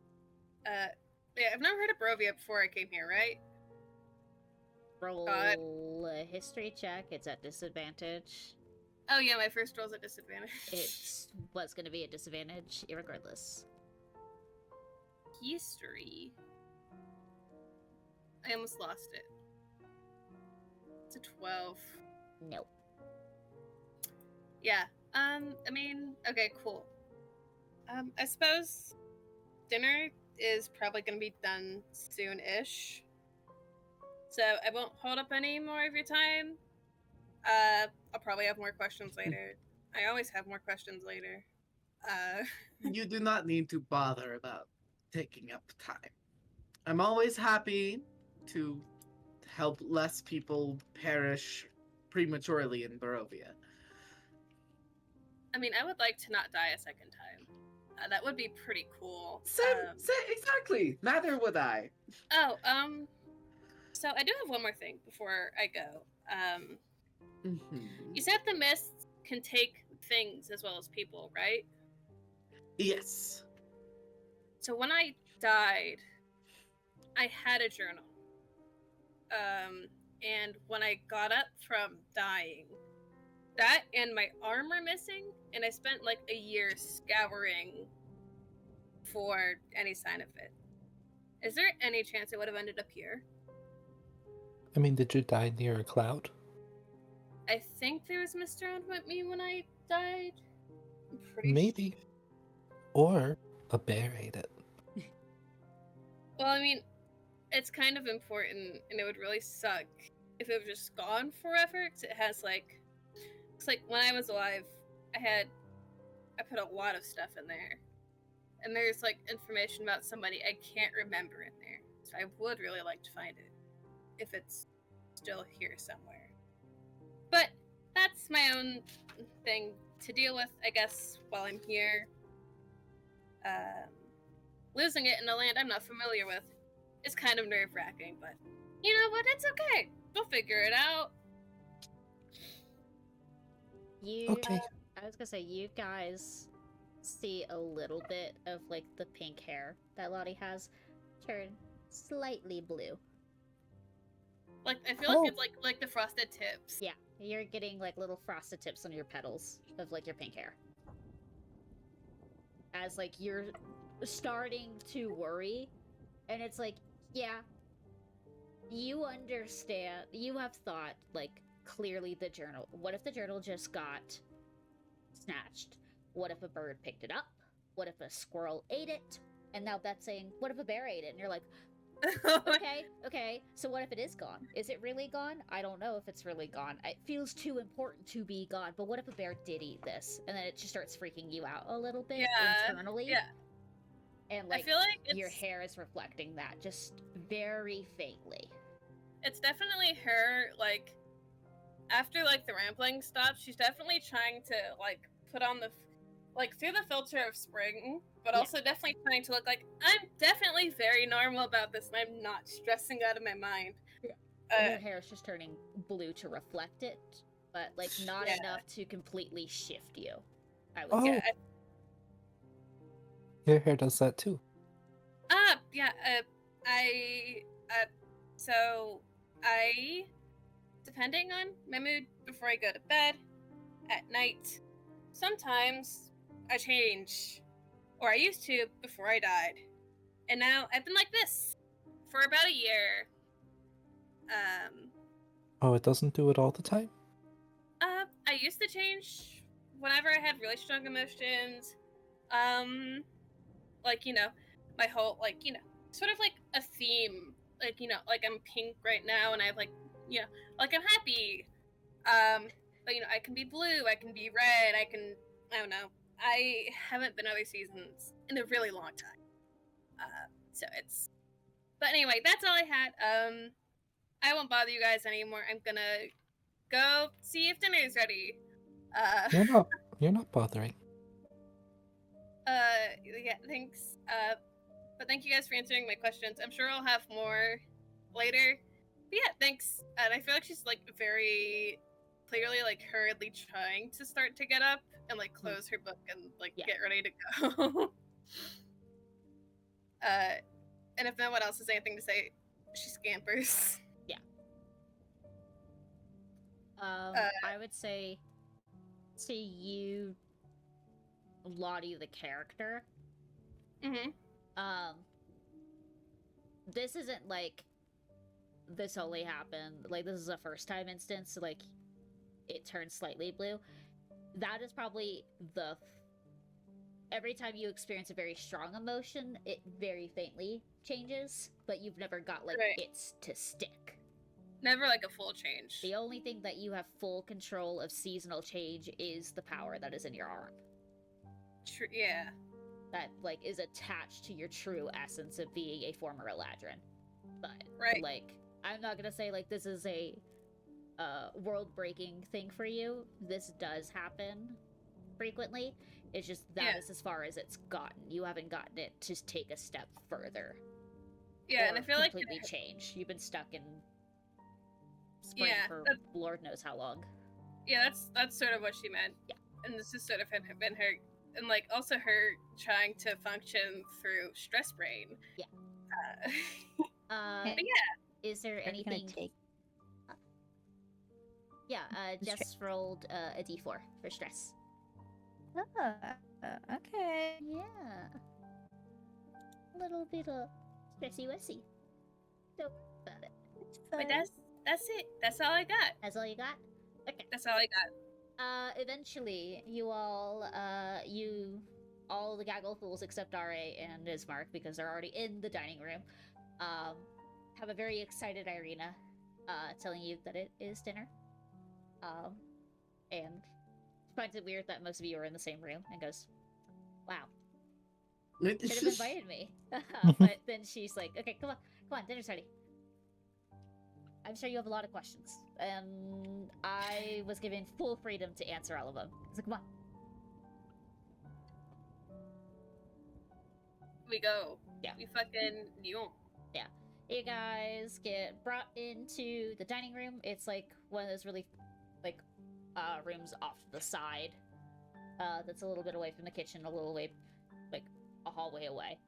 That leads into, like, another door that could be to the back of the kitchen or what have you. But she has set it up all very nicely. I feel like Ismark and Ari are not sitting down. They're waiting for all of you guys to sit down, and then you guys sit together. As I wouldn't say as a family, but not really as a family. It's more of like in courtesy. You want to wait for everyone to show up before you sit down and dine in for the food. But all the plates are set out. There is a makeshift version of a salad, some bread, and then your main like course of meal is like a rabbit stew. That feels probably heavenly in the moment due to how cold it is for certain folks. Though I do realize 3 of you don't need to eat. We do have to. I'm doing it to be polite. Yeah. I Beth think, is poking the food and pretending. yes, that's what I feel like is happening. And, like, the siblings did not know and thought about it until, like, you know, after dinner, and they're like, they didn't touch their food. Did we accidentally poison it or something? Yeah, then there's Kat, who also does not eat food because she's a reborn. Yeah. I forgot that half the party does not need to eat. It's You fine. I'm eating. can. It's Allegra, food. Allegra, on the other hand, is fucking scarfing her Yeah. food down. This is a different, this is a different food, because you're more used to, like, venison and wolf, probably, meat. Mhm. And then, maybe the occasional cow. Yeah, Or Allegra, like myself, really likes rabbit. yeah. You know what, actually? When Allegra is almost done eating, Kat will just slide her plate in front of Allegra. Yeah, Allegra does not miss a beat, just moves the spoon from one plate to the next. Yep. Perfect. Just looking over. It's Thank more you, I like the appreciate plates that. swap It's in like place. it's like giving the food you don't want to the dog under the table. I just give my plate to Allegra and I'm like, she'll eat it. It's fine. Absolutely. It's just like Snoozy's game where Verona gets everyone's food because it's also the same problem. No one eats in the party. It's just Verona who has a curse that she's super hungry all the time. It's great. But Allegra's just Allegra. Say are also Yeah. quite angry, but politely and not a face. Sorry, repeat that. Your Wi-Fi's cutting out. Audio. Strangles. He is also quite hungry and also eats a decent quantity, but is slower and more polite about it. Yes. Okay. Strangles your Wi-Fi. Strangles your Wi-Fi. Strangles your Wi-Fi. It's being really bad now. It's okay. It's getting later in the evening, so it knows your time is slow. But yeah. And Lottie is just eating to be polite. You do digest everything. You're fine. You just don't get the nutrients, or like it doesn't make you feel full because you don't know what full means. I feel like she's pretty used to pretending to eat so people don't look at her weirdly, even though she's already weird enough. Yep. For not breathing. But yeah, you both the siblings are like at the opposite ends of the table, so like the figureheads of the table.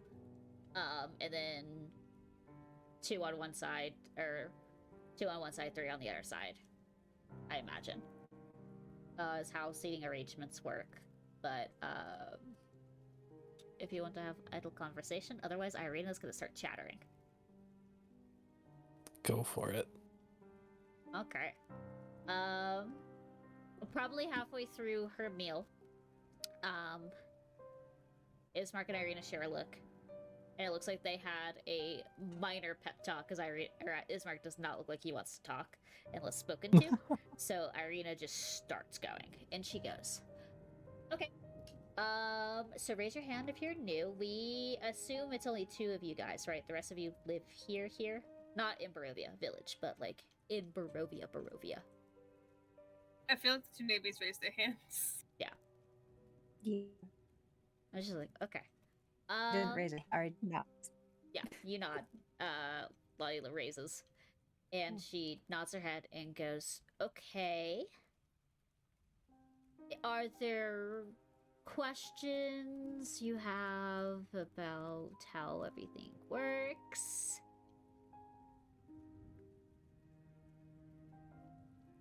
God, I feel like Lottie, the obvious choice in the situation, is just sitting here like,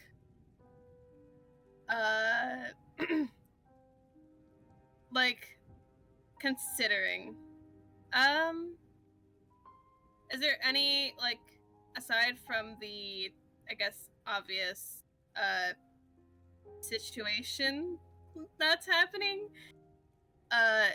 She says in reference to the Last of Us situation happening outside. Is there anything we should be aware of? Aside from what we were told when we came in? Anybody we should know by name or stuff like that? Yeah, Irina lights up as you ask questions. And she goes, okay, so there's, the Father Donovich. He is the clergyman of, the Barovia Village, currently locked into his church to keep the undead away and to continue making medicine for us.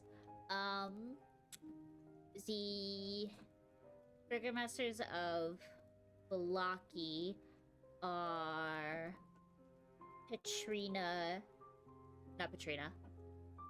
Lydia and Vargas Velakovich, or technically Lydia Petronova and Vargas Velakovich. They throw a festival like every other week. There's the couple of camps with the Vistani. that are outside. One's a little bit near Velaki, and the other one's a little bit near us. It's like the halfway point. Both run by two different people, but they're all together. Vistani, like big community, two different subsections, different locales. If you really want good information, I would go to the one in Serpool, which is about like a day's travel. By the waterfall, there is a woman named Madame Eva, who's apparently a really good seer. Then you have the Krezkovs who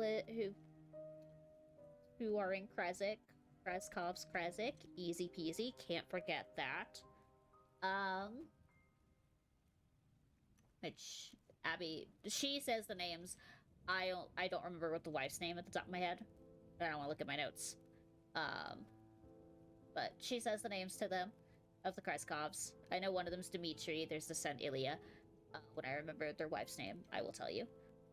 And then there's Immel, which is next to Krezk, and they're run by a gentleman named Emil Toranescu.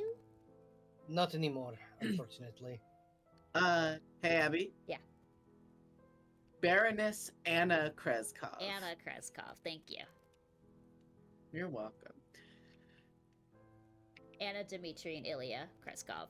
And then, Irina and Ismark both look at you, Allegra, and go, "What do you mean?" From what Esmeralda told us, he is trapped inside the castle. In Ravenloft Castle. The Imol is currently being led by someone who sent the wolves to attack my village. They took my mother.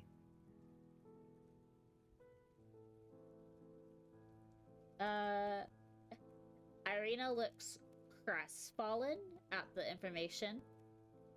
And you see Ismar gives you, like, a look that reads my condolences. But I feel like that kills the energy out of Irina for a hot moment.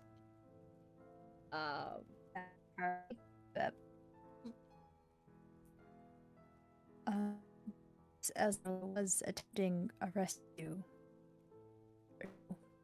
there is a chance that they could escape. I am hoping on it, as a matter of fact. Are is correct. I am hopeful because Esmeralda seemed confident that she could get him out. So hopefully things will be right in the village soon. But for now, Imol is not safe. They nod their head, and Ismark goes, "Well, if we ever escape the vine cage, then I guess we'll figure out or seek out things. I'll send a missive or something." Speaking of Divine Cage, Irina and I had an idea.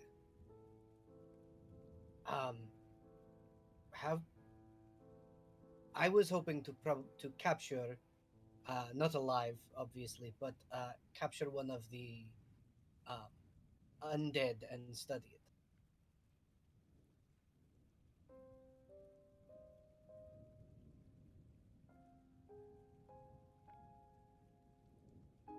And you see Ismark give like a quizzical look and goes, "Why?" To see if we can derive a cure from the illness that is within.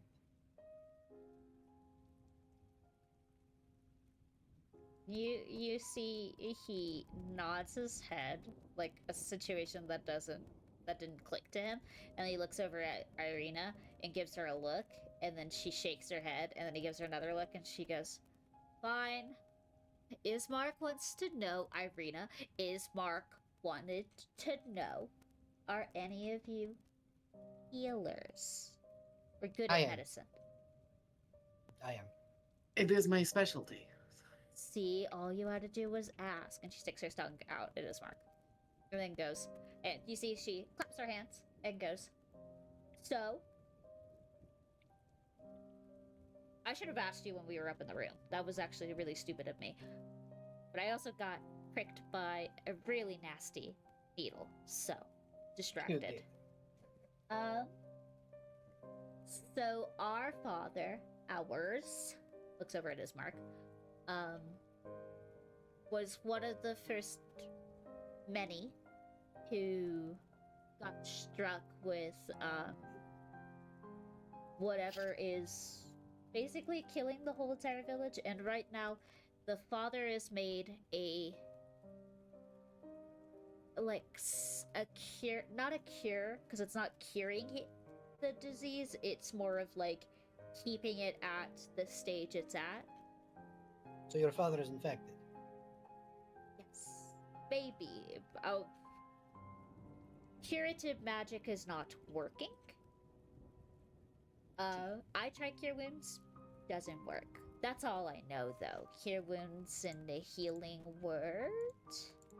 Well- Allegra will kind of look over at Kat and go, Hmm. "Would you like to, if they will allow us, help me examine the Burgomaster?" Of course. I see no reason we should not put our heads together for this. Ismark, would that be okay with you? You see that, he kind of like looks over at Irina, who is giving you the "I told you so" look, and he rolls his eyes and goes, yeah, he's not contagious, because clearly we haven't gotten it. Okay. I guess if he tries to bite you, or like scratches you, something like that, maybe that could. If he tries to bite me, I will smite him. You get. Maybe. You I get both, can't- a very like "don't you dare" look from Ismark, and then Irina looks very horrified at the prospect of like, yeah, let's just kill this bitch. It is not something that I would prefer. It is not something I will do out of immediate necessity, but if he is a threat, which from what you describe, he's not, then I will do my best to make sure that it doesn't happen, but from what I've seen outside, things can get bad quick. It is also incredibly worth remembering that those who walk in death can still be docile if the right kind of person. I can tame the living dead if we That need is to. very useful, actually. That is I went- that would keep that from happening. I went for the lengthy and archaic explanation and realized it was not necessary among this group. No, but it is very useful and appreciated if that is a thing that you can muster. But I am thinking that it may not be a problem, depending on if my plan works. Yeah. Ismark or Irina, one of you, I need a bowl of hot water and some soap. I do not want to touch your father with unclean hands. That is wise.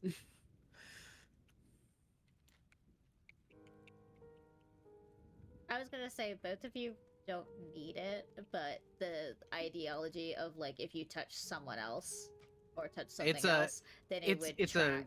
Yeah. Yeah, it's a medical thing. Yes, it's yes, a yes, it's yeah. a Oh, yeah.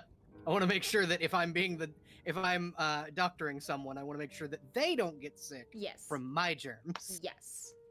And you don't accidentally spread it to the other people who could get infected. Exactly.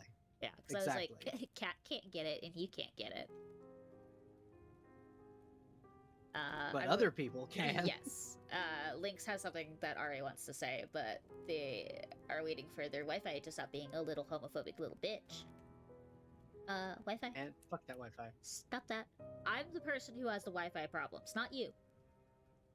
Oh, don't say that. Don't say that. Yeah, I know. For once, my audio is not cutting in and out on like the little voice connecting thing, but it's doing it to Lynx. Oh, the irony.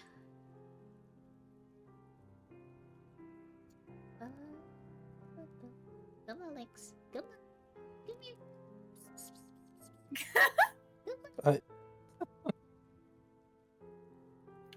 Okay. Can just have Ray memories that Yeah. join them later? Or just like one there connect? I think the vibe that Lynx is going for is RA would offer to help, but it would be like observation, less of like I actually know an extensive array of medical knowledge compared to Kat and Allegra, who are built to conquer diseases. Someone to take Infections. notes would be very useful. The siblings would offer to take you to the room, but they feel very uncomfortable. They're like, don't make this like a showroom kind of ordeal. Like, if you Yeah. all are coming in, please stay back. Wear masks if needed. Oh no, I'm gonna stay and- downstairs. I was like, if you do watch and want to take notes, he would prefer if you were in the hallway watching versus being in the room intimately. Go stand in the theater. Do not scrub in on this operation. Exactly. Yeah, exactly. That is basically the situation. You guys are in the box office watching the actual medical drama happening. I have been in far too many of those. Yes. Hello. Hello? Are you alive? Welcome back. Do you Lynx? live?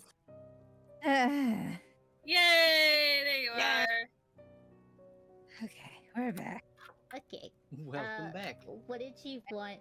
Resuscitate my Wi-Fi. Yes. What did you want Ari to say? Because the consensus is that Kat and Allegra are gonna go upstairs to help figure out Okay. what the fuck I you can't help with healing, Yes. but would offer to help with the plan for later. Okay. To help with the capture of the and study of the undead. Mm-hmm. Okay. Fantastic. You too, and anyone else who wants to come. But again, anyone who's not Stand- helping is in the theater, in the hallway, watching. Everyone who is helping is in the room. Beth will watch. If they need extra hands, Ari would offer them, but it's generally best not to crowd sick people. Yes.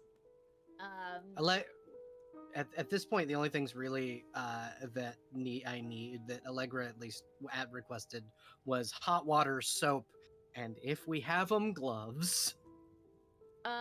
You would get you and Kat would both get like rudimentary cutting gloves or like winter gloves.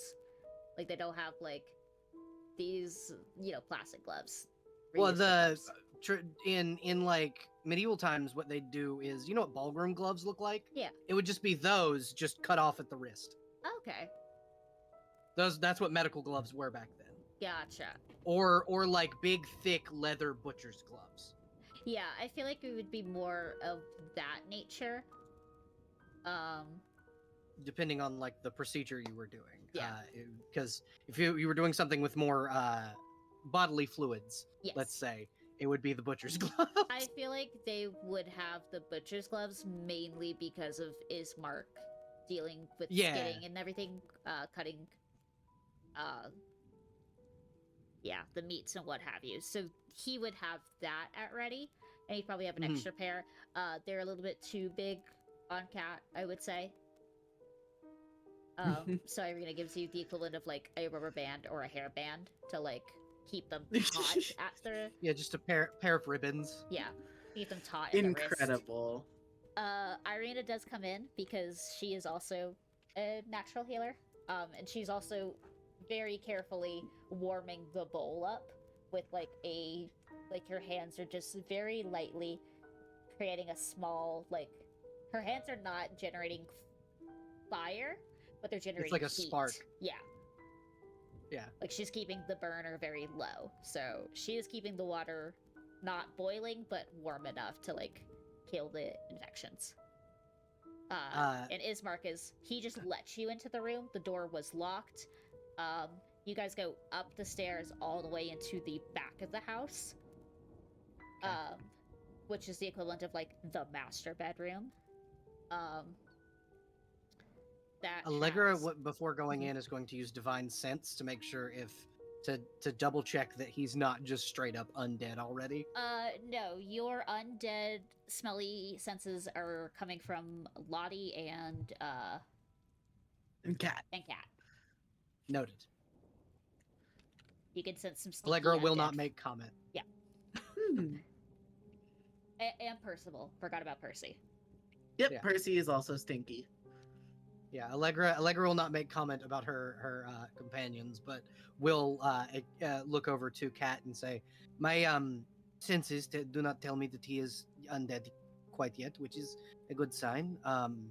Hopefully we can get this sickness away from him with little incident, since that is the case." Oh yeah. I feel like there's also like this silent understanding of paladin magic where Cat kind of knows that that Allegra knows and is thankful that she did not say anything.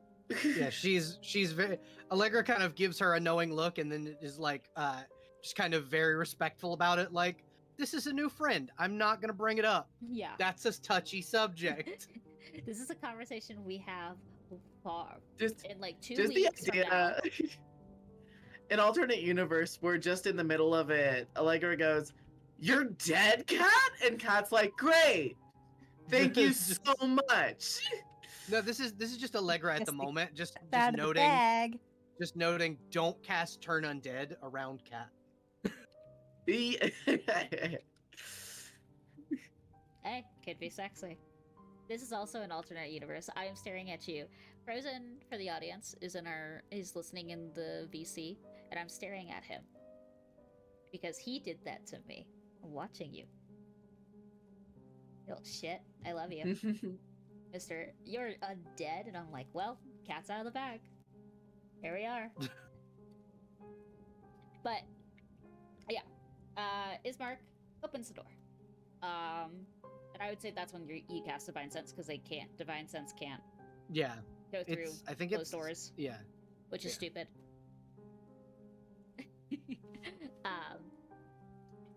But opens the door, and you guys can sense, like,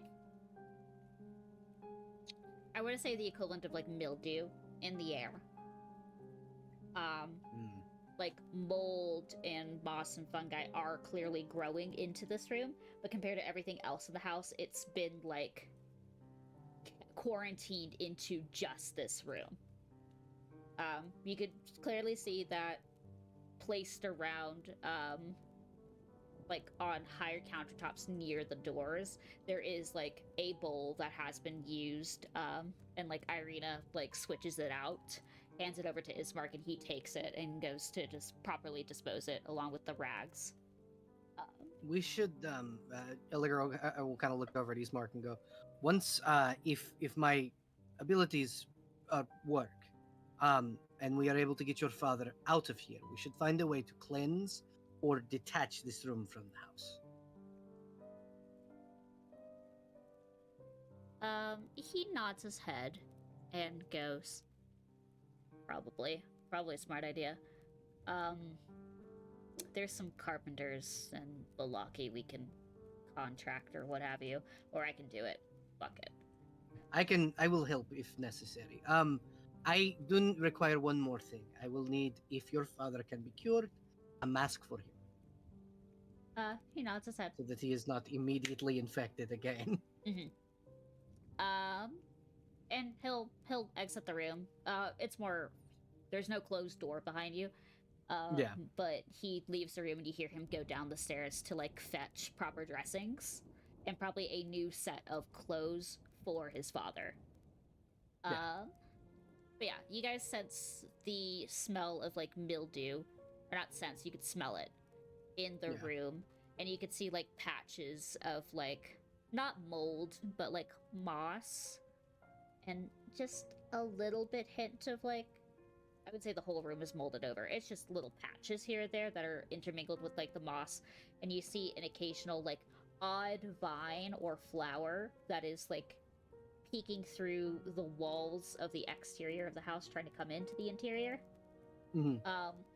The window has been completely boarded up in this room, so it is very dark until Irina.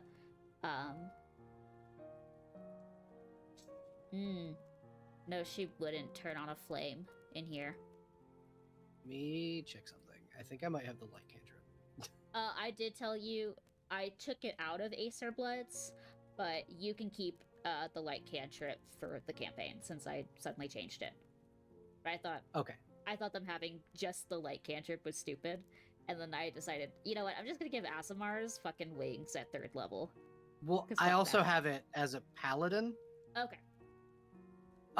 Yeah. So that will be what Allegra uses. She'll just like place a light just Oh. above, like in the bed. Yeah, Irina also has light. I forgot about that. So she also casts it, and it's like 2 different flavors of light. Like I don't know if Allegra's is more purple.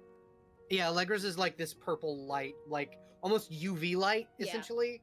But she's placing it like, if you've ever, I don't know if you've ever been in the like laying down in an OR, but Yes, essentially yes. above you there's like a surgical light. Yes. That's what she's doing. She's placing several small ones above like a surgical light. Yeah, and then you are being like warm toned in on the like the exterior, like in the corners of the room, and Irina's just casting like little like golden lights in the corners just to give like, you know, a warm hue before you hit the surgical light.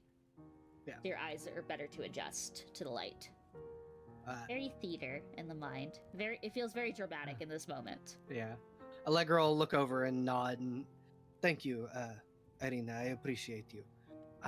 Kat, since you said your base of study is healing magic and things, do you want to maybe take a sample of the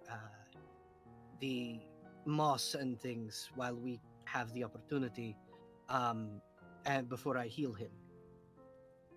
Or attempt to heal him. Yes, I would love to. And Katarina will take her bony skeleton arm and Smart. just grab a sample and just like stick it in an empty vial she has somewhere. That will be good for study later. Congratulations. You have moss scoop.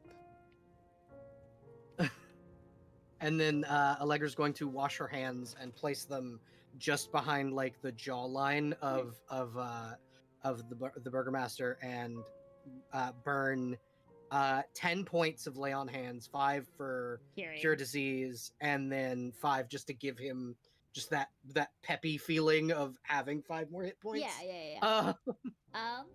So when you two get closer to him, and like with the spotlights on him now, you can see that he has a complexion very similar to Irina's, where it's like a deep olive skin tone. So clearly Ismar got his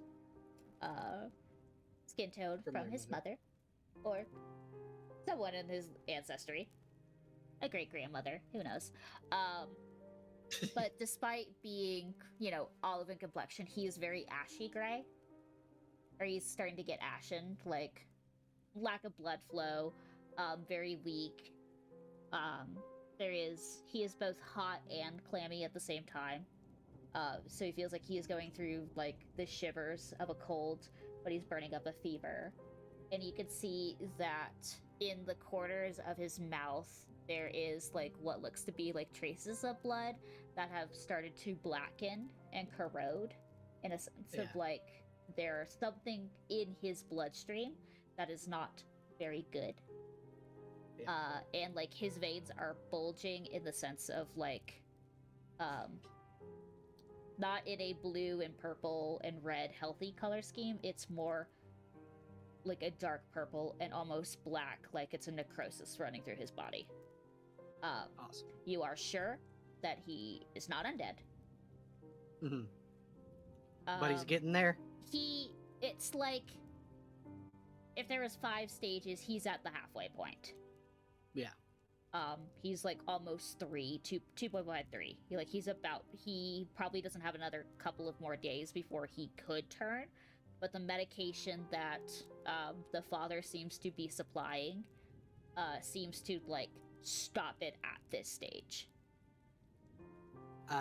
When Allegra like cups his head, she'll say a prayer to Mother Night, and kind of lean her head down and basically say, Mother Night, guide this one through the darkness. May your ever presence heal him as we try and bring him through this. And then her eyes, she'll close her eyes and then open them, and they will be a bright silver as her magic is cast. Okay.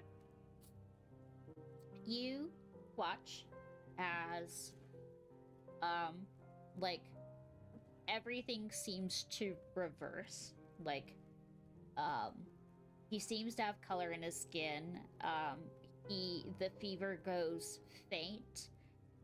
His skin's still gonna be clammy. Healing magic does not help clamminess. Yeah, no, he needs a shower. Yeah. And you do see that the veins are no longer bulging. Mhm. And like he doesn't feel like he is stirring. He is still in in that half conscious state of like he is so sick that he might as well just be sleeping right now. Mhm.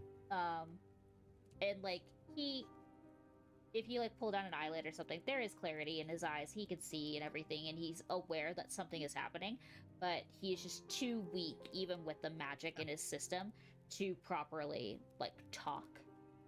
Irina, can you bring me a rag and the bowl, please? She'll help you. Like she'll do it because she's got the gentle hand of like adding. Yeah, and like she's just trying to get the blood off his face, the clamminess off his face. Because I know when I wake up from being sick, that's the first thing I do is wash my face. Yeah.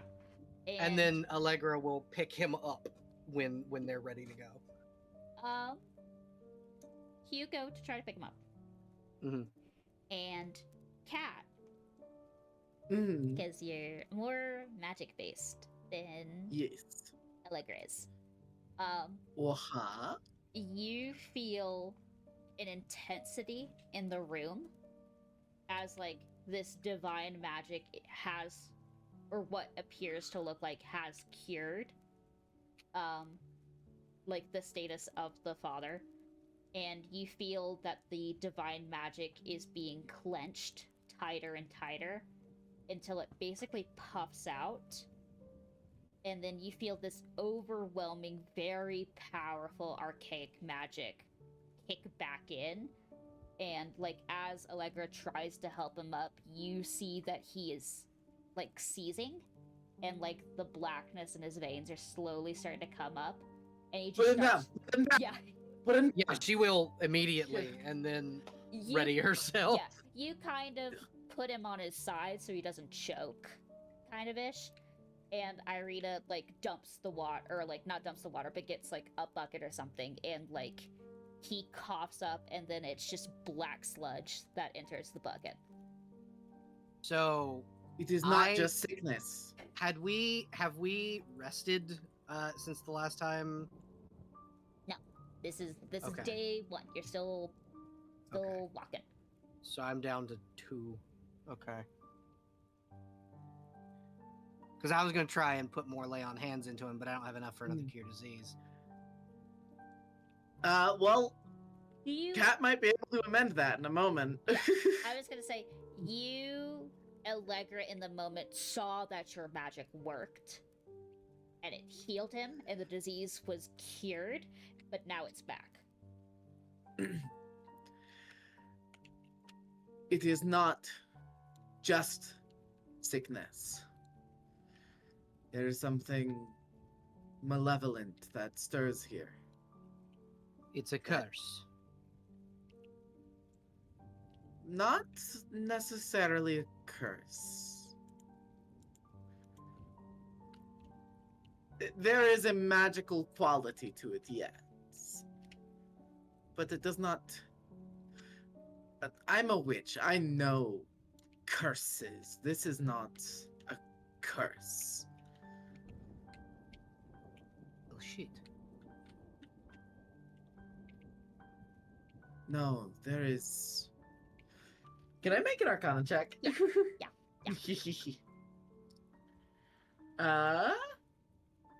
I don't have to. Yeah. You know what? I think because this definitely makes sense for Kat, I'm gonna preemptively burn knowledge from a past life for this. So 26. So it's a little bit of column A, a little bit of column B. You do sense that it's not a curse as in, like, he touched an artifact and then he was cursed with sickness. Yes. And this is not something that you could tell because of your knowledge of, like, curses, because of you being a witch, and also kind of being low-key trained by someone who is kind of Fae adjacent. Well, one person who is very Fae adjacent, and another person who's kind of like half and half Fae adjacent. Yeah. Being trained by those two ladies, you know, the roommates. Yeah. And they were roommates. They were roommates. Totally nothing more. Or that's what Beth thinks. But being trained by those two people and understanding the quality of, like, I curse you with this arrogance or this misdeed. Yeah. Because, like, curses that Kat knows are punishments that you're meant to atone for. Exactly. This is here just for the intent to hurt and not to be fixed, which is why Kat doesn't consider it a cure. Yes. Or a curse. Yeah. Yeah. So you understand that it's a curse, not something that could be easily remedied, or it's something that he did to himself. This is something that is far more powerful than just one mortal person fucking up. Yeah. So I think Kat will. You don't have to give me this, but is there some kind of source that Kat might be able to pinpoint for where this came from? Not like a location. I'm thinking like entity. I'm thinking what is malevolent enough to burden someone with this affliction that they have no intent to undo. You think that it could be something greater. It's definitely something greater than, like, your local druid, or very, like, high cast, like, well casted. Like, you are a prominent spellcaster. Someone who is far above your level probably could not do it to this extent. Unless they were, like, you know, a mad mage in a tower going wahahaha. To put it bluntly, because I have a suspicion, would Kat kind of get, like, potential involvement of a dark power from this? You could think it's a dark power that is, like, has struck a chord here in this village, because, you know, there is a dark power that oversees, what's it called? Death House. That's just a known thing that you, Allegra, and Beth would know. That it's just like, there's this the mists work with this dark power to trap adventurers into this house, to punish them, to consume their souls and what have you. You know, it's very Fae in nature, where they're concepts of an ideal or like a sentence. So, like, the one with the hellhounds or everlasting hate kind of ordeal. Gotcha. You don't know So, who like- exactly, but you could say that it's one of those or a very, very powerful archfey. Yeah. Okay. Got it. So with that in mind, Or Baba and Mother themselves. Those are like your four your four pinpoints. gotcha. So with that in mind, I think Kat will go on to say, whatever magic is at work here is nothing, not necessarily mortal made, it is nothing devised by Kith. It is stronger than that. It is more profound than that. Curses are lessons. I would put a curse on someone who I wanted to teach a valuable lesson and give them a condition under which they can free themselves of it. That is not what this is. This is no curse. This is meant to kill. This is meant to hurt. This is designed to cause pain. I see. Um, And so, knowing that we cannot just cure it like this, we must find the source and stomp it out. I mean, Yes. I will interrupt very quickly. Uh, For RA specifically, ooh, yes. during this, during this whole spectacle that you're watching, do you like open your senses to be aware of like the area around you? I feel like this is probably a good time to get a vibe. The area, the whole ranger sense. Yes. That was me asking you. Do you think you're using your ranger senses in this moment without saying They're I'm not using my ranger actively influence? helping. But this is a passive way to more information. So yeah. Because I imagine at some point you'd probably like tune out just a little bit and allow like the actual nature of you being a long-term ranger just kind of take in. And during when the divination slowly started to like evaporate, being like clenched and crushed by this very powerful force, it's entirely fey. That is all you feel in this moment, and everything in your body tells you to run. In like a fear sense. Between that and all that overheard, I'd like to take big stress. Monster stress? Or like the tier below that? Major or monstrous? Thank you. Stress. Let's do Monstrous is a d6 plus 4, major is just a d6. okay. Let's take 4 stress. Okay. Okay. Yeah.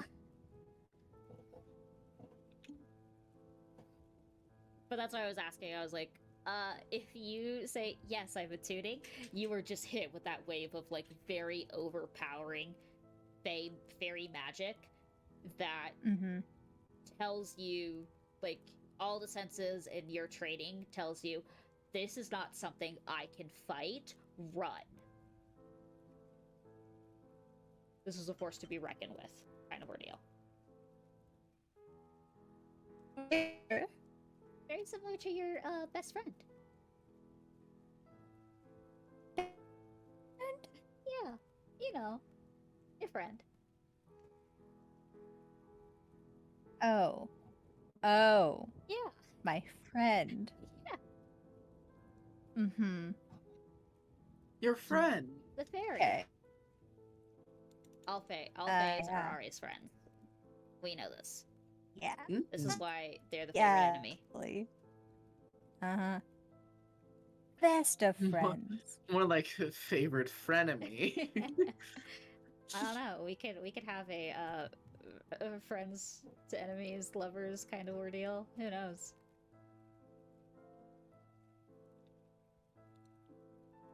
But like, think that kind of power, and then that's being Mhm. like sent to you here, or very similar, I would say. Okay.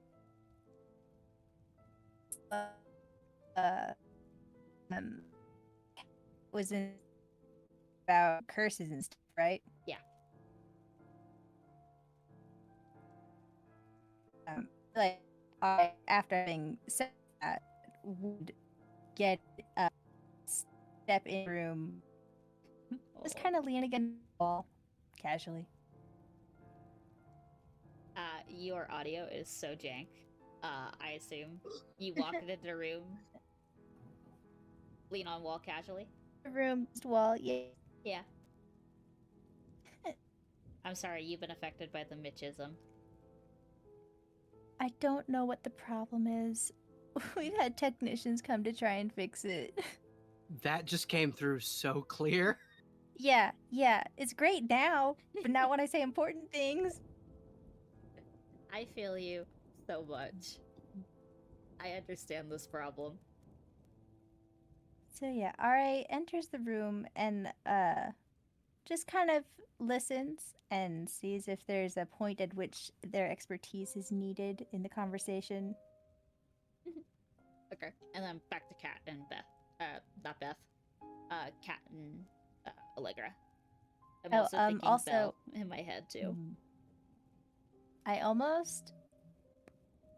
I almost want to ask for a perception check from one of my fellow players. Can I do that? Ooh, yes.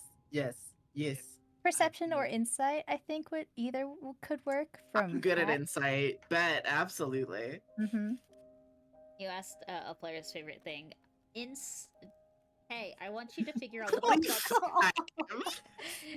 Does Allegra want to figure out what the fuck's going on with the kid in the corner? Yeah, absolutely. Okay. That works. That Okay. that tracks so hard. What does So, a 7 for get that- you? Yeah. Yeah, that's a For 7, they're just being moody in the corner. I don't know, they're quiet. They're just hanging out. just losing my religion plays in the back of Allegra's head. It's Yeah. That's them in the corner. That's them in the spotlight. uh-huh. But for Kat, with a 25. You know, a completely normal number. You know, that quiver saying 25 in your voice. You can tell RA is very much trying not to, but they are unable to completely resist glaring daggers at you.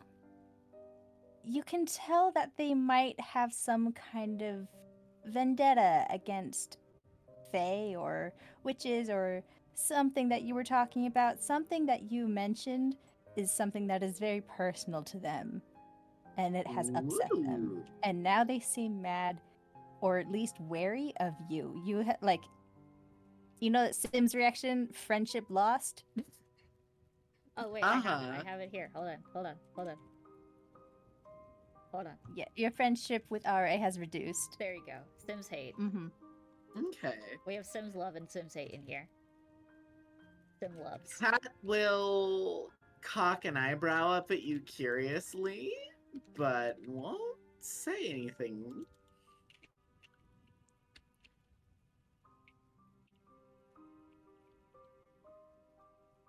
Yeah, but like, I think you see Kat notice, and she does not comment. RA looks away and also does not comment. Wow, two Good. breeding Allegra cheats in the Allegra room. at this point. Allegra at this point is just going back to examining the Burgermaster. The Like, Burger Master. The master Yeah. of burgers.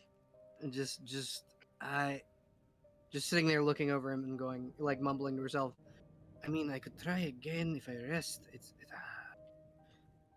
do not understand. It just I think Kat just comes over and just puts a comforting hand on your shoulder and says, "It is not a thing that we can fix through standard means. We have to find the entity at the source of this And and kill them. separate its connection to this magic." which could be killing them. While I understand that, this man, when I was young, he was a friend of my father's and my mother's, and if I can bring him comfort in any way, I wish to help. It's just seeing him like this, and I'm sure it is not. It's not fair for his children to have to watch him deteriorate like this. It's not.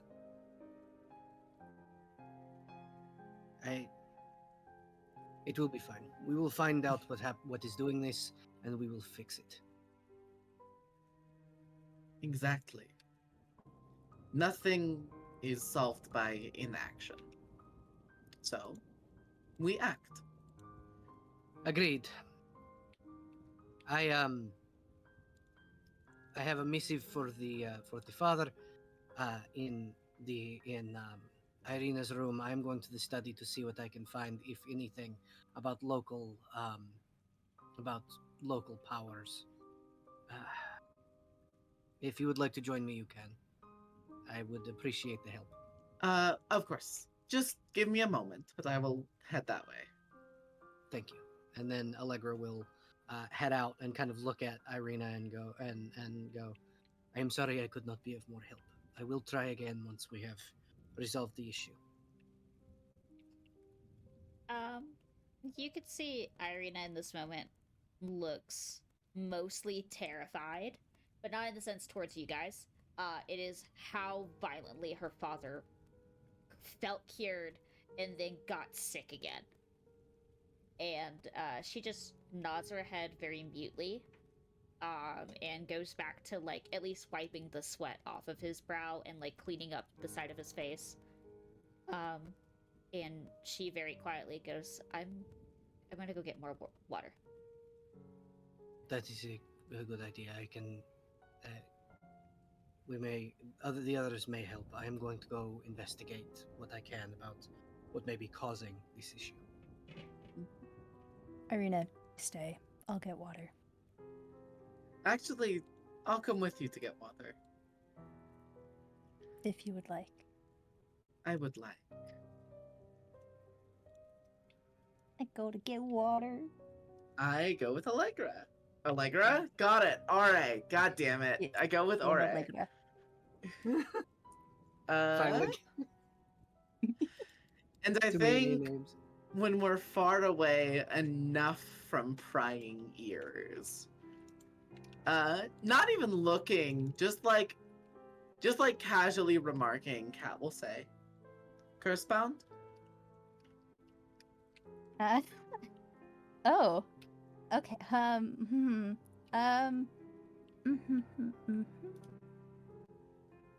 Okay. Ari There is- continues. Oh yeah. Ari continues walking, gives you a kind of scathing sort of look. Doesn't say anything. There is often only one reason why someone displays such obvious ire for Faithful.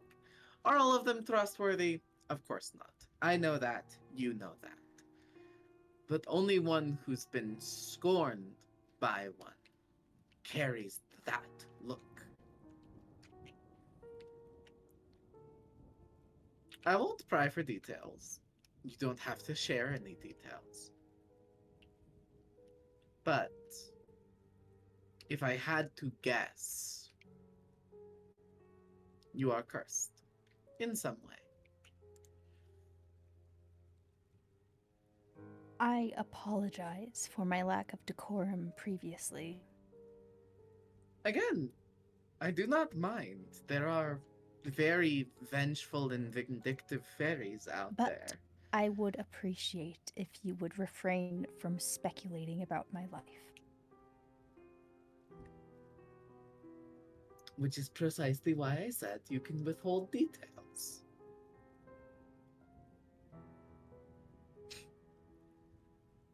Thank you. Just I will take that option.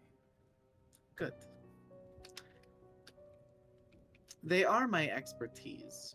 So if you ever do want to seek out help, you have a good place to start. And I think that's where Kat leaves the conversation. Could you be any more annoying? Yes. Thank you for that. Yes. From You're that welcome. lovely conversation, I'd like to take a small amount of stress. Okay. What are you stressed out for? Not your fucking business. Let me know when you get to the halfway point. It's pretty high. Do you know if you're at your halfway yet? You know, I'll take one more point. Why not? Fuck it. Are you No, at your God. Are you already there? No, I'm not even a third of the way there. We're good. Okay. You're concerning me. I know how you are with Kip. You love that sweet, sweet stress. I can't resist it. So I'm just like, where are you? I'm looking at your character sheet Fucking right drama now. fiend. And I'm so sorry. Damn, all of y'all's fucking stress scores are so high. Motherfuckers. That's because I'm quite wise. Stupid. Hold on, what was the moderate stress requirement? Because I Uh, feel like I downplayed Beth's stress earlier. Moderate is a D4. Moderate is a D4? Major is a Hold on. D6. Okay, she Uh, took 4. I think that's close enough. Yeah, and then monstrous, like this is the bane of your existence, everything that's going wrong that's happening right now, is a D6 plus Real. 4. And then minor is just 8 point of stress. Oh. Before Kat completely leaves the scene, Ari would reach out a hand gently to try and get her to pause without actually obstructing her way. Do you think you're on Kat's left or Kat's right? It's more dramatic if you're on Kat's left. Pick an even or odd number and assign one of them to either side. Okay, odds left, even is right. Okay, even. Or what? Why does it have? Oh, I accidentally rolled 2 of them. 2. Well, they're both even, so. Okay. So yeah, you hold out an arm in front of her and she'll sort of slow her gait. I would assume that this is common knowledge, but I would appreciate your discretion on this. Oh, of course. It is not That something isn't- I wish to be advertised. It is not my story to tell. They move their hand, and you're free to go. Okay. Did this happen before you went outside or after you went outside? I think maybe as we're going outside. Okay. So Kat is not outside. She stays in the house and then just heads back around. Brioche, stop being a baby.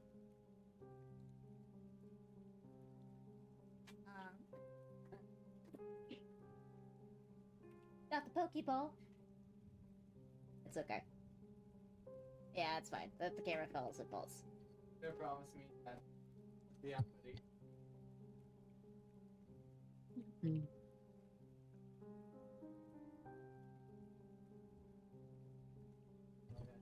Sorry, the brother unit is home now. The sibling. Congratulations. Yay! I go outside. You go I outside? get the water. It is uneventful. There's jambalaya, right there. If you want some, you just need to heat it up a little bit. There's jambalaya outside. It's in the plastic containers. Right behind you, if you want it. Sorry. Back to this. By the time you,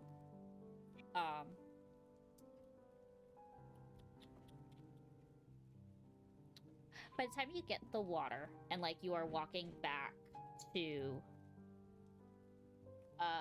yeah. Oh my god, straight vibing. Imagine being straight. As you are walking back into, like, what I would assume is just, like, the back of the house, you and everyone in the house hear the chiming of a bell ringing the time of day. So it's like 7 o'clock. You hear 7, like, or no, it would do the full military timeline. Stupid thing. It does a number of clocks to equate to 7 p.m. 16? Thank you. Sure. I don't know my military time. But yeah, you hear that amount, and with each... Oh, 1900. Sure. 19 bell tolls you hear. And in between each toll of the bell, you hear it the loudest because you are outside. You hear the screeches of the undead. And, like, I imagine the Burgomaster's house is, yes, at the opposite side of the church. So it is up on a hill, and you're kind of, like, not all the way at the bottom of the hill. You're a little bit more elevated, but there's not a hill to obstruct your view. From the back, you can see just lines and lines of undead running away from the streets. Away. There were some that were just near the house that just run up towards the church, and they create like a perfect circle around it, but appear to not get into the building. But they're attracted to the loud tolls of the bell. And it's like with each chime, more of them crawl from like the like from underground or from like under hatches and what have you, inside buildings. They break down the doors and just run. And you could easily tell that if you were out there in the moment, they would have run you and your party down like threefold. Oh. Like, this is an infestation of undead. They just keep popping like daisies. You don't know where they're coming from, but each sound, they come and then they just move up that hill towards the loudest sound that they can hear. And some of them kind of meander, but the bell toll attracts them to come up. And you could tell in this, like, time of place, like, this is probably the safest point of the day where people can move out of buildings and move around. So, like, you could see very faint, like, people leaving the tavern to go to their own houses, which is kind of fucked up. Damn. Like, the zombies are away, now we can move to different locations. But everyone can hear that from inside the house. Ari just sees this intimately. And Irina would, like, to Allegra walked away. So I guess it would only be, Ismark and probably Lottie who can, like, if you look out a window or something like that, you could see this horde. You could see the exact same thing that Ari is seeing, just through a window. The little... Is there a window in the study? I would say no. No window in the study. But if you want to do it for the drama's sake, as you are walking to the study, probably one of the hallway windows. So I would say everyone at some point has come across a window and just sees this, because you just hear nothing but noise after noise after noise. I was gonna say Irina attracts you guys to look at this, but she's kind of paralyzed in her father's room right now. Poor pal. And then where exactly is Lottie downstairs? I feel like my brain went to the living room. Probably just like full on taking up the entire couch because no one else is down there, and also she doesn't feel like she'd be much help with medical stuff, so she's taking this time just to sit there and space out and daydream a little bit, probably. During this moment, you would hear the tapping at a window nearby. Okay. I look at Lottie. I go, would you do this? I go, yeah. She'll look. You are attracted to the sound of tapping on the window and get up from like your little perch with your books out and your pens and what have you. Leave it at the table just for this one quick moment. You know you'll be Yeah. safe. It'll be safe.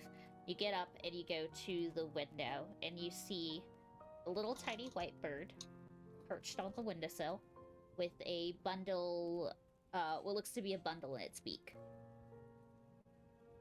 She tilts her head at the bird. The bird opens its wings, Uh, gives you a "let me in" kind of look. I imagine every second spent not opening the door is another tap. Yeah. Open the door. If its beak is not tapping, it reaches like a foot and starts clawing at the window. Can the window be opened? Yeah, you would find like a little latch to open the window and like pop half of it open. I think she'd look around and see if anyone is in there. I would say the only person who would know is, yeah, I loved how the puzzle sound was made as Lottie opened the window. It was great. Thematic even. Sorry. No, you're good. That was thematic puzzle was funny. sounds. Yeah, she'll open the window. I would say the only person who would have noticed this would happen would be Ara. You saw something white flew to the front of the house, or to the side of the house, in like the corner of your periphery. Since you have 17 PP. I have so much PP. Yes. After delivering the water, I think I would maybe go look. Curious.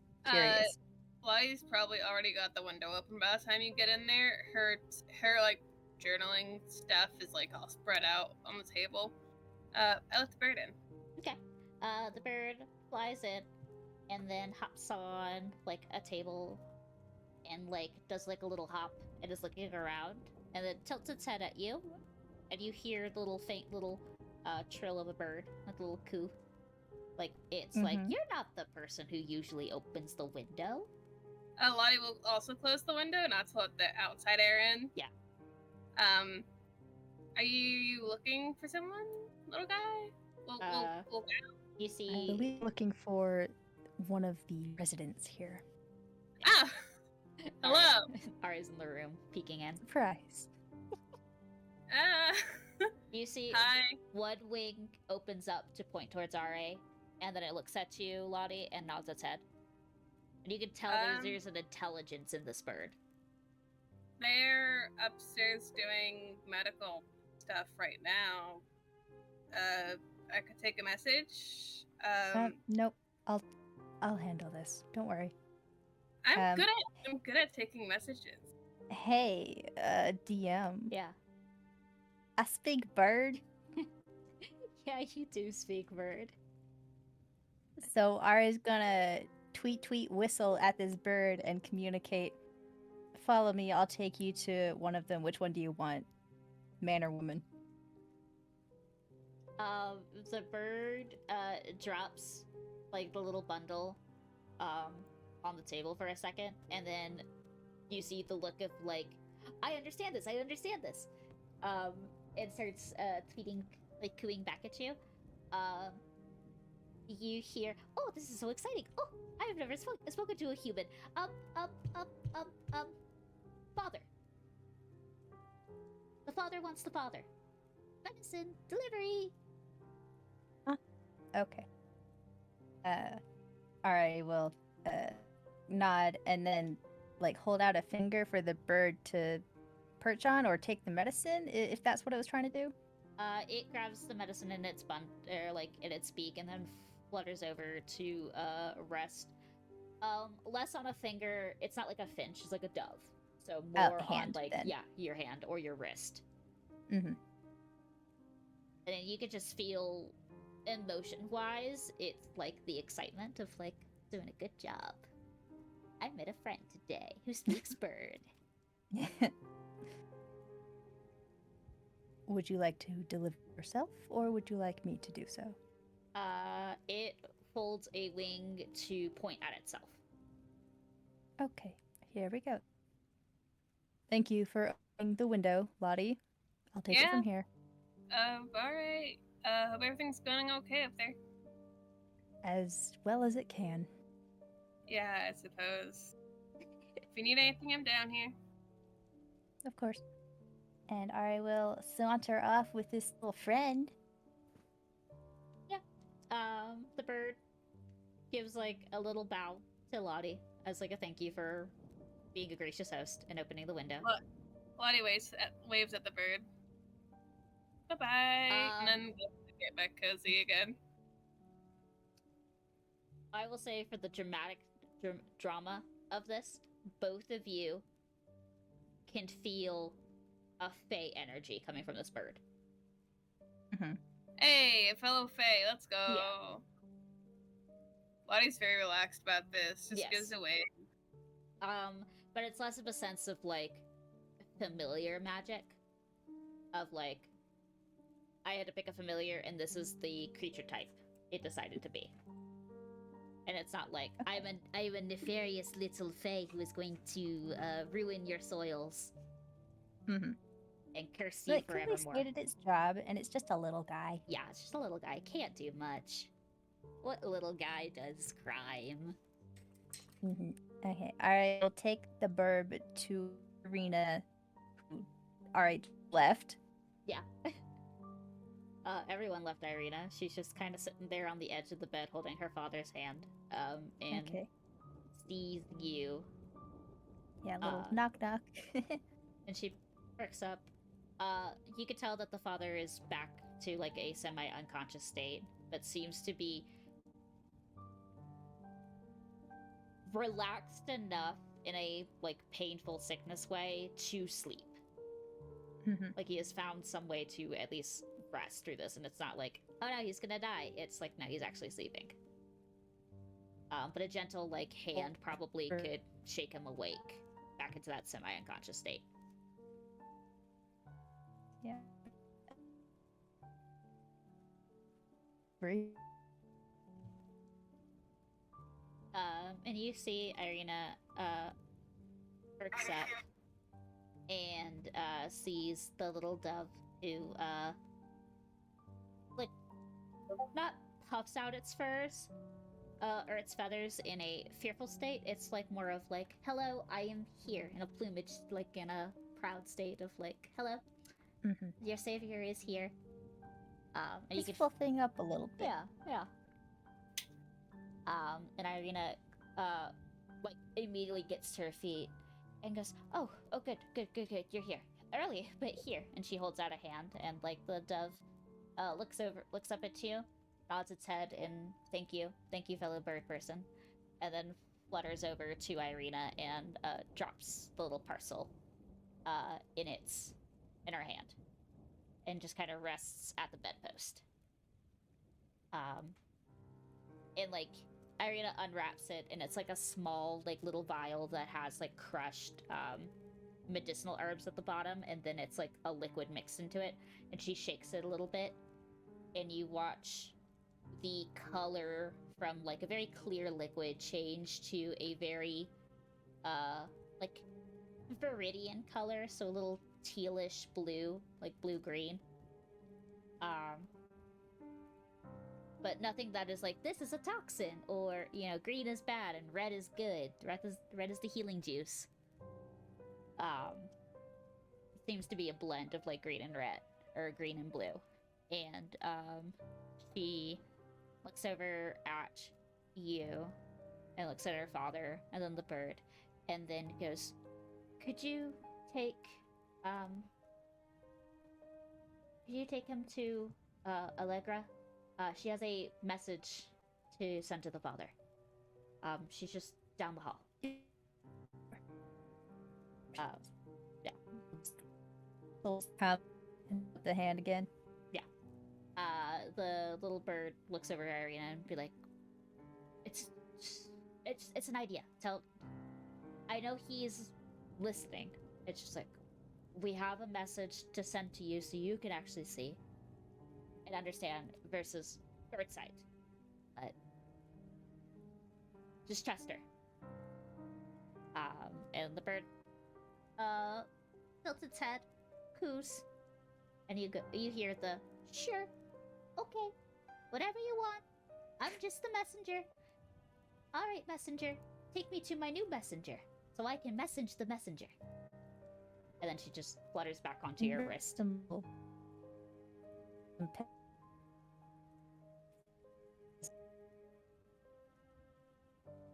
We're losing Lynx again. Bird gets pets as we walk to study. Thank you. Aw. Your little complaints make it readable. You gotta be in a whine voice. Somehow you've defeated the Wi-Fi by Wi-Fi. You have to whine in order to beat the Wi-Fi. If I whine enough, surely it'll work. Yeah, it is. Yeah, You're so actually. clear.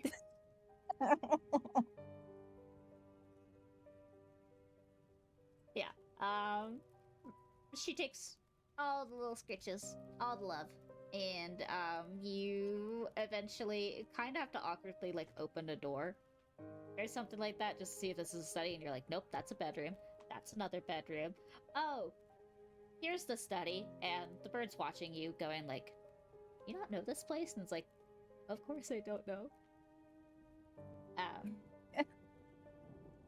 Would have Cat gone? Would have made it upstairs by this point. You're muted, babe. I think so. Okay. Also, just a heads up, I got Yeah. like 10 minutes. I know. You open the door, and you see both Kat and Allegra looking through like the bookshelves that are on the wall. Mhm. Allegra's got the one other piece of equipment that she kept from her little pince nez. She has to have it to read. Well, okay, Ara keeps a neutral face. Doesn't visibly stiffen or anything. Knocks on the door lightly. Miss Allegra, I was told to bring this bird to you. Allegra will look up from the book she's reading and go, yes, all right, come on in. I have a missive for the bird to take back to the father. Thank you for bringing him. Fuck, my fucking voice, the voice I was using just died. Thank you for bringing him. I appreciate it. Of course, it was no trouble. And Allegra will kind of pick up the note and tie one of the ribbons that was around Cat's gloves around the note and hand it to the bird and go, take this to the father, please. I appreciate it. I don't know if he can speak to you, but if he can, let him know it's from the daughter of the abbot of St. Markovia.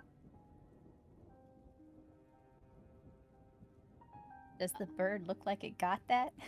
You can tell that the bird has got that because she's talking quickly, like it's got a leg sticked out, ready for like the note to be wrapped around the leg or something like that.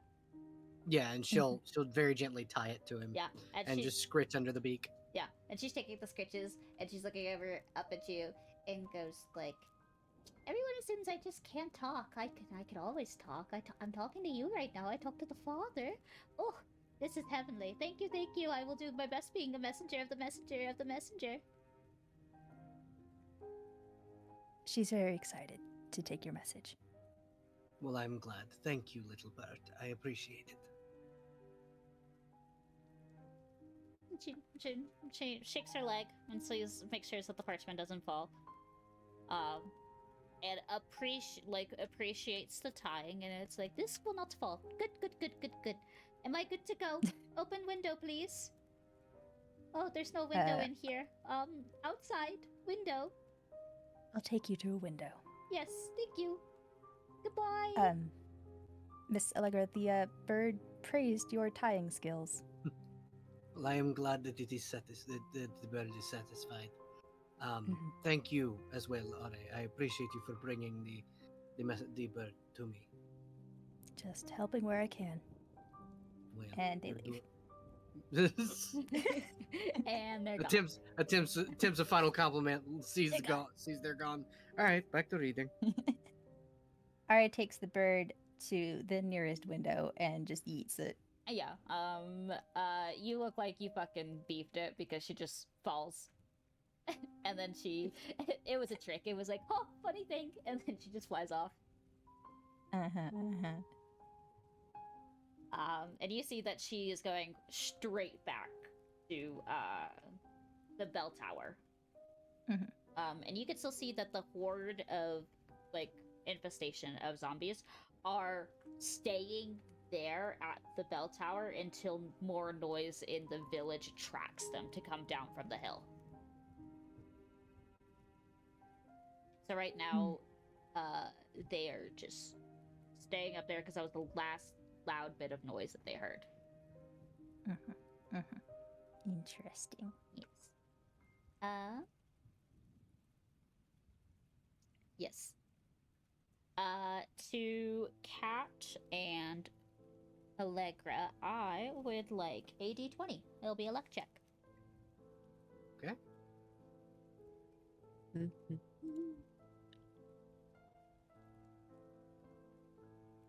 14. 2. Allegra, you do not find any information in the books that you have grabbed from the shelves. You find like personal journals and everything, but nothing that gives you a concrete clue of like what you're searching for. Okay. You do find a map, like another like to alright, you would have gotten a map from Ismark, but there is another map up here. Like it seems that Colion keeps a bunch of maps for situations like this to give to people who have no idea what the village of Barovia looks like.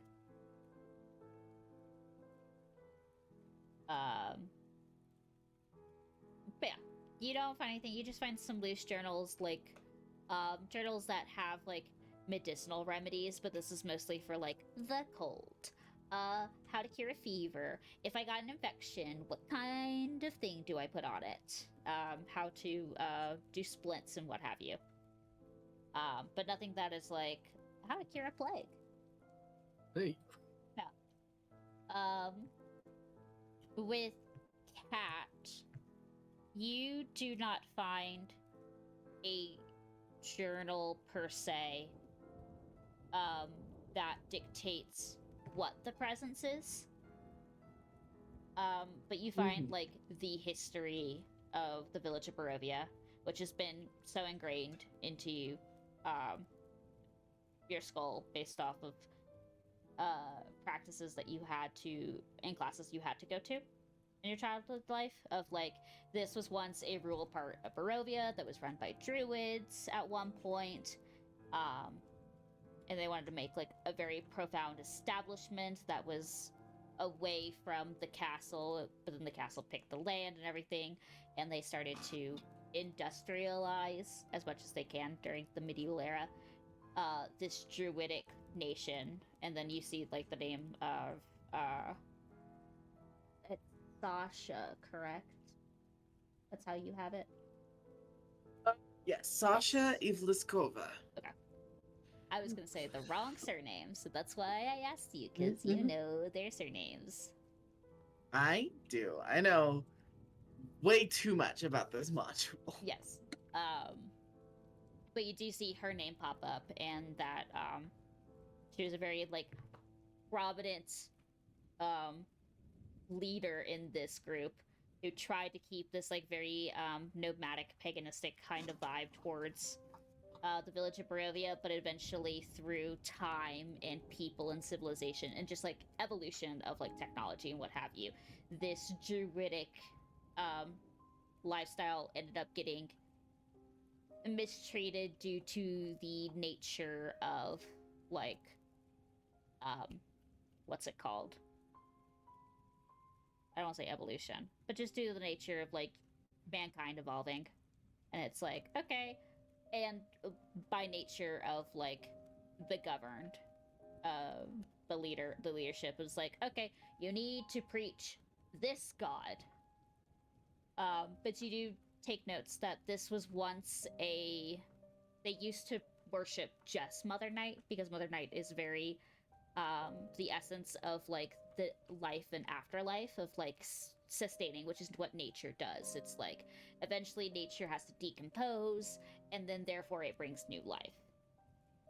Um, and it was very close to.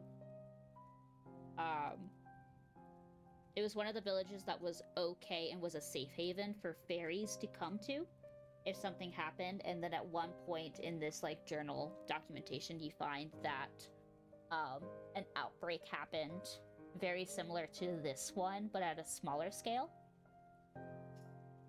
And it was due to someone calling forth a power to stop like the civilization from further tainting the idea of like nature being overcome by technology and change.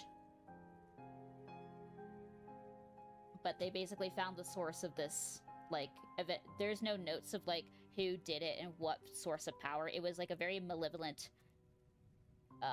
primordial or primeval magic that tried to destroy the village at one point, and they fought back, and eventually it just died off. But there's always like this worry of like, if too much power is in this location, it could call forth this primeval awareness to try to like smush it out.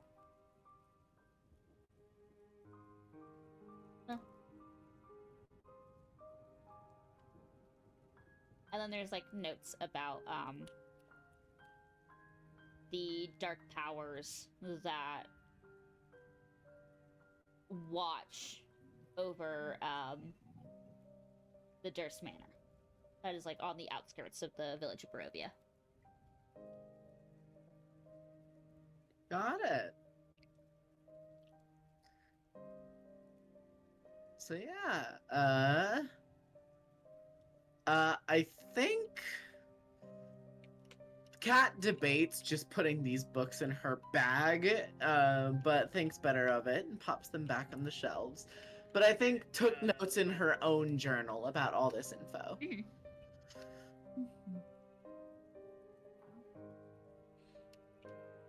Anything interesting on your side?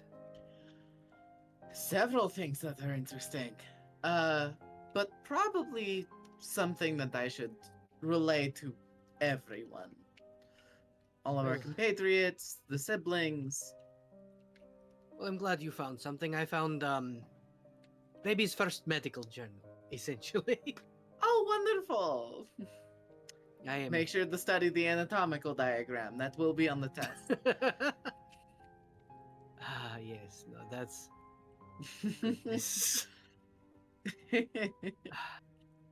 So Yeah. I did want to ask, Hmm. while we are not in around prying ears, how long have you walked among the dead? It's hard to say. Things are always blurry in that regard, but not very long. Less than the calendar year, I should think. Well, I am glad to see you are in good spirits about it. I Well, you don't want to be in bad spirits about it. It doesn't do anyone favors. yes, I would agree. I will attempt to keep my powers in check as far as the ones that have range about them. I would not wish to hurt one of my Yes. compatriots. It is a strange thing because I follow the Eclipse Divine, both Mother Night and the Dawn Mother. And I also, on an equal hand, follow some more paganistic beliefs. And not only do those conflict, but theology seems to have a very strict moral line. There's no gray area when it comes to those who walk among death. I have, in my time, learned that theology can often be too restrictive. My father and many in Kresk worship solely the Dawn Mother, and so as such, I chose to buck trends, and I follow Mother Night myself. So, I can understand the not wanting to adhere to the strictness of theology, and which is why when I realized, I did not say anything amongst others, for I would not wish to bring up something that is touchy around a group of people. But I want you to understand that no matter life or death, you are safe walking by my side. That is sincerely appreciated. I don't often I don't often receive sentiments like that when my nature is revealed. Too many do not judge by the character of the person they are speaking to, and simply by the book cover. Yes, why would they judge based on character? That is far too nuanced. It's so much easier to just make snap judgment. Exactly. I understand though. I appreciate uh, your your help upstairs. I would have not been able to figure out that this was stronger before being bitten. It seems. Not only that, but also it gives you a reason to think a little more cautiously, which is always a lesson I don't mind teaching to peers. That is true. Though I have been called bullheaded in the past, so I You may wouldn't say. I may be one to charge forward on my own eventually, but I will try to learn to be a little more cautious. I know there's not many things of beauty here in Barovia, but it's still worth taking your time to admire what little we do have. You know, you have a point. Speaking of things of beauty, I need to find some evening glories, if there are any in this village. If we have the time to stop and smell the Uh, flowers, so to speak, would you like to well, join me?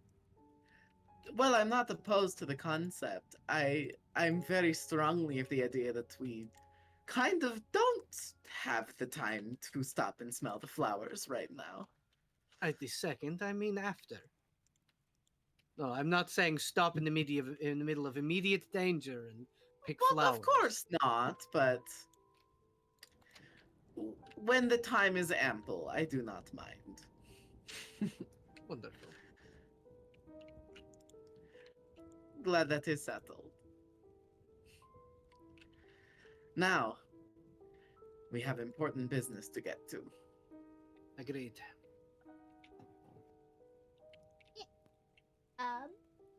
We will end on two things. One, Katarina, I would like a religion. Of course. Religion? A religion? Would you like to talk Really? about religion? Let me Origin. roll religion. Origigi. Have you heard about Gigi? our Lord and Savior Hatsune Miku? Yeah, Yes. I would like you to Oh roll. my Oh, Hats- no. I would like you to roll Hatsune Miku, please, and Can I, thank you. can I roll Miku? Thank you Yes. so much. Yes, please, Miku, hiding in your Wi-Fi. This is what has happened Open. to RA. Open Okay. secrets, anyone can find you. Anyone can find me. Oh boy. That's a big You know- number. Can I? I'm gonna burn a point of inspiration to reroll that. Okay. You have no idea who Miku is. Who the fuck is Miku? Oh my god. With a 10. Hold on. Hold on. I'm gonna throw knowledge of a past life on this. How many times can you do that? Twice a day. 11! With an 11. Fucking hell. You. Cat's gonna take stress for that, actually. Okay. You were ligging so hard that it gave you stress. As you two are exiting the study, the conversation is very strong, and passively, you would know, that what Allegra was talking about and her worship, and the fact that she is the daughter of the abbot, things do not make sense because you can sense, due to your undead nature, that she is a creature of celestial heritage. But she is not touched by her father, in the sense of, like, she is not brightly colored, she's not luminous, she is not of the sun. But more pale, purple skin tones. The Allegra has, like, you decided that she has just solid white pupils. And Scalaris, Silver. Silver. Okay. But yeah, the silvery, almost moon-like opalescent kind of eye coloring. And it's like, oh, this is interesting. Daughter of the abbot, but one who was born with the heritage of Mother Night. And you could just sense conflict, and it's like, this is not a good thing that's happening right here with Allegra just walking around, being not a creature of light, but being the opposite. Yes. Well, that's just the fun thing. You just know that, like, oh shit, Yeah. she's complicated right here, and also she's divine touched. But that was easy. Yes. Definitely God touched, but like something weird is happening here. Why did her dad not call dibs on her? Kind of fucked up. But that is what you see. For Beth, my lovely, lovely little baby. Oh girl. no. Yeah, no. Oh yes. At any point when you are walking through the house, and like surveying things, looking at portraits or paintings, little knickknacks and everything, do you think you ever come across a reflective surface? Ooh. I mean, if they have one in the house in a relatively public area, or even a semi not public area, probably. Okay. Like a window. Yeah, like a window. Depends on how dark it is. Yeah, I would say either a window or like a mirror that is just like, you know, decoration mirror in the hallway. Or in the living room or something like that. Yeah. You remember the conversation that you were having with Kat? And like how your body reacts to what it sees sometimes. And it's very strange, it's very unusual, it doesn't happen often, or were you aware of it until they kind of pointed it out. So Kat kind of pointed it out. And like you are staring at, when you stare at this reflection, what do you see? I think at first Beth would see herself. But I don't know if it would be... Because when she sees someone for the first time, she shifts into them, but shifting into herself isn't something that she can do, so I think it's a little... like a kaleidoscope, I suppose. Yeah. It's a little confusing. It's a little hard to look at a self that is fluid. It is ever changing. So like you see all the possibilities of like what you are and who you could be and what you can be and what you were.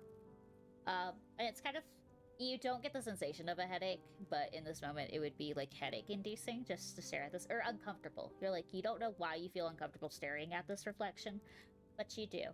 And eventually you staring at this reflection kind of merges all to one, and you stop seeing a reflection in the, we'll say it's a mirror, in the mirror, and it turns almost like voidless black in a sense. And then the like little black void slowly disappears, and in the reflection you see um your mother staring at you, and then the very sweet old crumple old lady of Baba Akitsinya, sitting like, I imagine your mother is very tall, so she has to bend down to look into this like little mirror to stare at you, and also to be at the height for Akasinia to be in view. It's like this very lurched, tall, shadowy woman just like leaning over, and then you see a sweet little grandmotherly face. Or not grandmotherly, but like elderly person face staring at you. And you hear the tapping of like, as if Baba was, or I wouldn't say Baba would be tapping, it would be your mother. Be very inconsistent of just, or incessant, and just like, are you sure this thing is on? I have to tell my daughter something important. Like, dear, it's on. She can see us. Hi, Beth. Hello. We miss you. Can you hear us? And you hear this conversation very well. It's a little like in a filter, so it echoes, but only you can hear it. Oh, hi. Hi, Mother. Hi, Papa. Are you okay? Oh, we're fine. We miss you. You should visit. You should bring your cousin by. I miss her. I miss Percy. I really miss Percival. You should bring the cat. Actually, just bring the cat. Oh, just leave the cat with me. Tell cat to I disappear him, and he'll come back to me. we we tried to visit, but everybody else wanted to go other places. They said the swamp wasn't safe. Nonsense. It's always safe. You're always welcome. Your new friends can visit. We can teach them magic if they want, or they can have like a nice stew, or play in the bog. I think that's what lots of young kids like to do. Play in bogs. It's so fun. Yeah, You used to love playing in the bog. Until it's the very fun. Yeah, until the gators infested the lake. It's fine. We're fine. But no, your darling has worries, and she wanted to make sure that you were okay because she couldn't sense you for a while, and then you were here, and then your essence got muffled. She thought you were like gone, but I said nonsense. Beth is a trooper. Cat's with her. Everything's okay. Well, we woke up and we were in the castle. And you see like the shadow form of like your mother. Like she has a form that is humanoid right now, but it's like wispy. Like imagine, I feel like she's like a mix of Morticia Adams in physique. But if you ever see like, codename Kids Next Door, like father in his like very shadowy, he's got like these little wisps around him whenever he gets angry. It's so gender. Yeah. This is for Jester. This is the voidless creature, anthropomorphic creature that you have seen. But she leers down and then is like pulling at Baba's cheeks and is like, I told you she was there. I told you she was there. I sensed it. I knew it. We should have just ripped her out of there. Honey, do not. Beth, do not go back to the castle. Do you understand me? No, we were planning to. I think we're working with zombies right now and making sure they go away. Okay. Okay. But we're not at the castle. Good. Don't go to the castle. If you go to the castle, let us know. We'll protect you from the castle. Kids these days. I need you. If you could take your friends. I only like cats. I don't know who your new friends are. Tell me about your new friends one day. I would love to know them. And you could tell that she really doesn't want to know them. She's just trying to be faux polite. And she's just like, I need you to leave. You are not safe here. Okay? Okay. Not safe in the house I'm at? In this village. Just go. Just leave. If you need help, I can. One of us can come out and visit. I can just come. Okay. I can just come and take you out of there. I need you to just go. You can't be here. There is something there that does not like me, therefore would not like you. So please leave. Okay, that's good to know. I'll make sure to voice those concerns so that way we can probably get out of here. I don't like it here either. Everybody has to be so quiet. Exactly. You got to be quiet. There's an ancient force that really has grudges against me and your and and Baba. And you really see that she fights to say like partner or wife. And she's like, they just hate us, and they figure out that you're you are, if they find out that you are cat belong to us, they might get really I angry and they might do something really bad, and I don't want to see you hurt. I can't. I don't want to fix you, honey. Okay. Okay. okay. I had a question. I I met someone here who makes weird things happen. I found out I like I can change my form a little bit, and I got stuck when I saw her. I'm a little confused by that. Kat says it's because of my soul, but I don't know how accurate that is. You see a look of intrigue cross your mother, and roll an insight check. Just roll. Oh, I'm I so know. good at these. You trust your mother so much. We don't have to worry about 0. A literal 0. it. You can't hear Celeste, but she's belting right now. Um, Oh my god. nothing's off. Your mother just looks very intrigued by the information you have, and Baba, sensing like your mother's like change in personality just a little bit of just like the intrigue, she cuts in and she goes,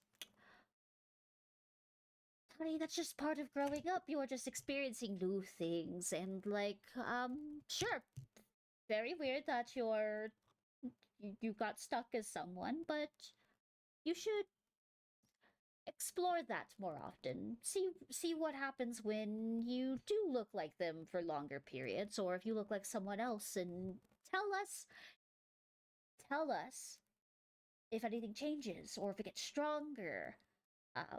Your mother, and she's like holding your mom's hand, very long, gnarly claws, and she's patting it very lovingly, and she's like, your mother just wants to make sure there's nothing wrong. I think it's a wonderful experience you're going through. Um, just all part about you growing up and finding individuality with yourself and understanding that everyone is you're just doing great. You're doing great, honey. Don't worry about it. But if anything, if this keeps happening, just tell your mother like before you go to bed. She'll figure it out, or she'll let me know, or I'll scry on you or something. You know, make sure you're okay. All right, I'm being as safe as I can. Okay. Okay. Good. Good. Good. Good. Good. If you need help, you know what to do. Say your mother's name 3 times. Say my name 3 times, and then we'll just come to save you. Okay. Okay, Thank you. We love you. thank you. I love you too. Thank you. Oh, she's so precious. Honey, you raised such a beautiful girl. Tell Kat and Percy to come visit. Or just I Percy. Just will. have him fly over here. I miss him. Okay. I also miss Cat. Don't let Cat think I miss the cat more than Cat. It's very I was ironic that about they're to both saying Cat. say, you can't just force my pet to visit you and leave me away. I'll let them know. Thank you, thank you. Your mother is very tired right now. She's got. We have a class tomorrow with young witches. She's gotta go bed. Go, honey, go to bed. Go to bed. Shoot, I got this. I got this. I'll tell her everything. And like you watch your mother just kind of disappear from the visage, and she just goes down, and you just see like her whole entire face and everything, and all the wisps. Like she just melts into the ground, and then Baba just like takes full view of like you're basically this is a video recording, and she just goes, "Hey,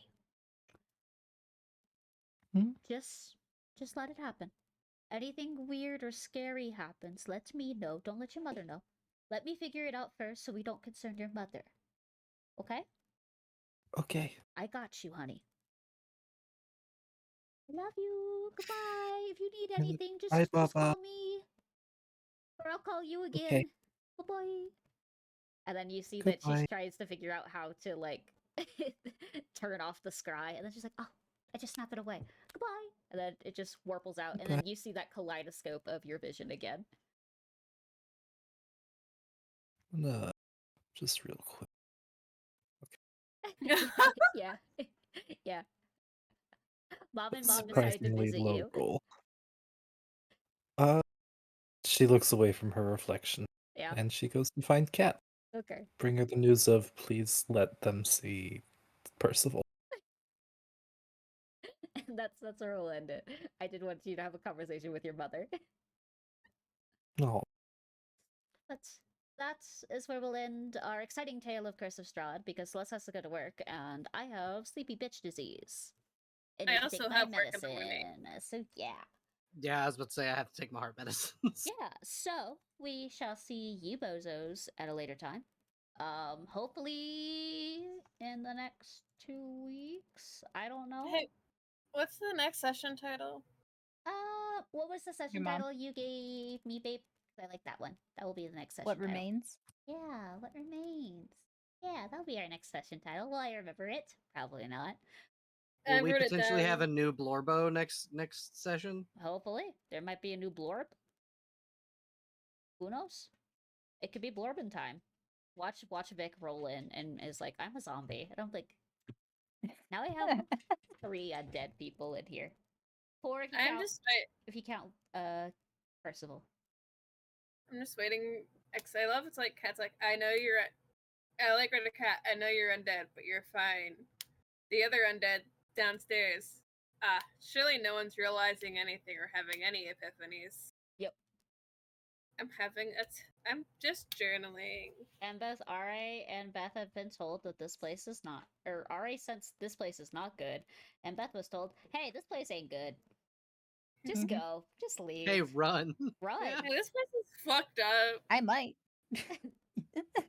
Don't split the party. But it's We okay. gotta go. Just call, I feel like I have to establish it in Sylvester's. If you say a phase name 3 times, they just show up. Oh. Like Beetlejuice style. Because we were joking Amazing. about that in the other campaign of like, yeah, you guys can just summon fucking the Red Queen or the White Queen by just saying her name 3 times. Hey, bestie. Yeah. Okay, am I good to You are good to head go. out? Yes. Get ready for Okay, work. cool. Does Mwah, that only bye. does that follow Bye. the typical Beetlejuice rules of with your mouth out loud Out, 3 unspoken. times, Yeah, unbroken? Yep. Okay. Exactly. So I was like, I'm looking at my notes, and I've got Strahd's full name in here twice. Oh no. The full name is in there twice, by the way. And I was like, ooh, if I have 3 in there, that could be a bad thing. Why don't you come up with a nickname or an abbreviation? I stopped after I wrote the stop writing his full name. So it's either the first name or the count. But yeah. If there's any consequences, I'm sure I'll be told, hey, you're fucked. Idiot. Stupid. Get out of here. Okay, Hey, stupid, what's in your notes? What did you write down? Craig. Killed. Recording. Oh, Bye-bye, stupid losers. still up? Get out of here.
you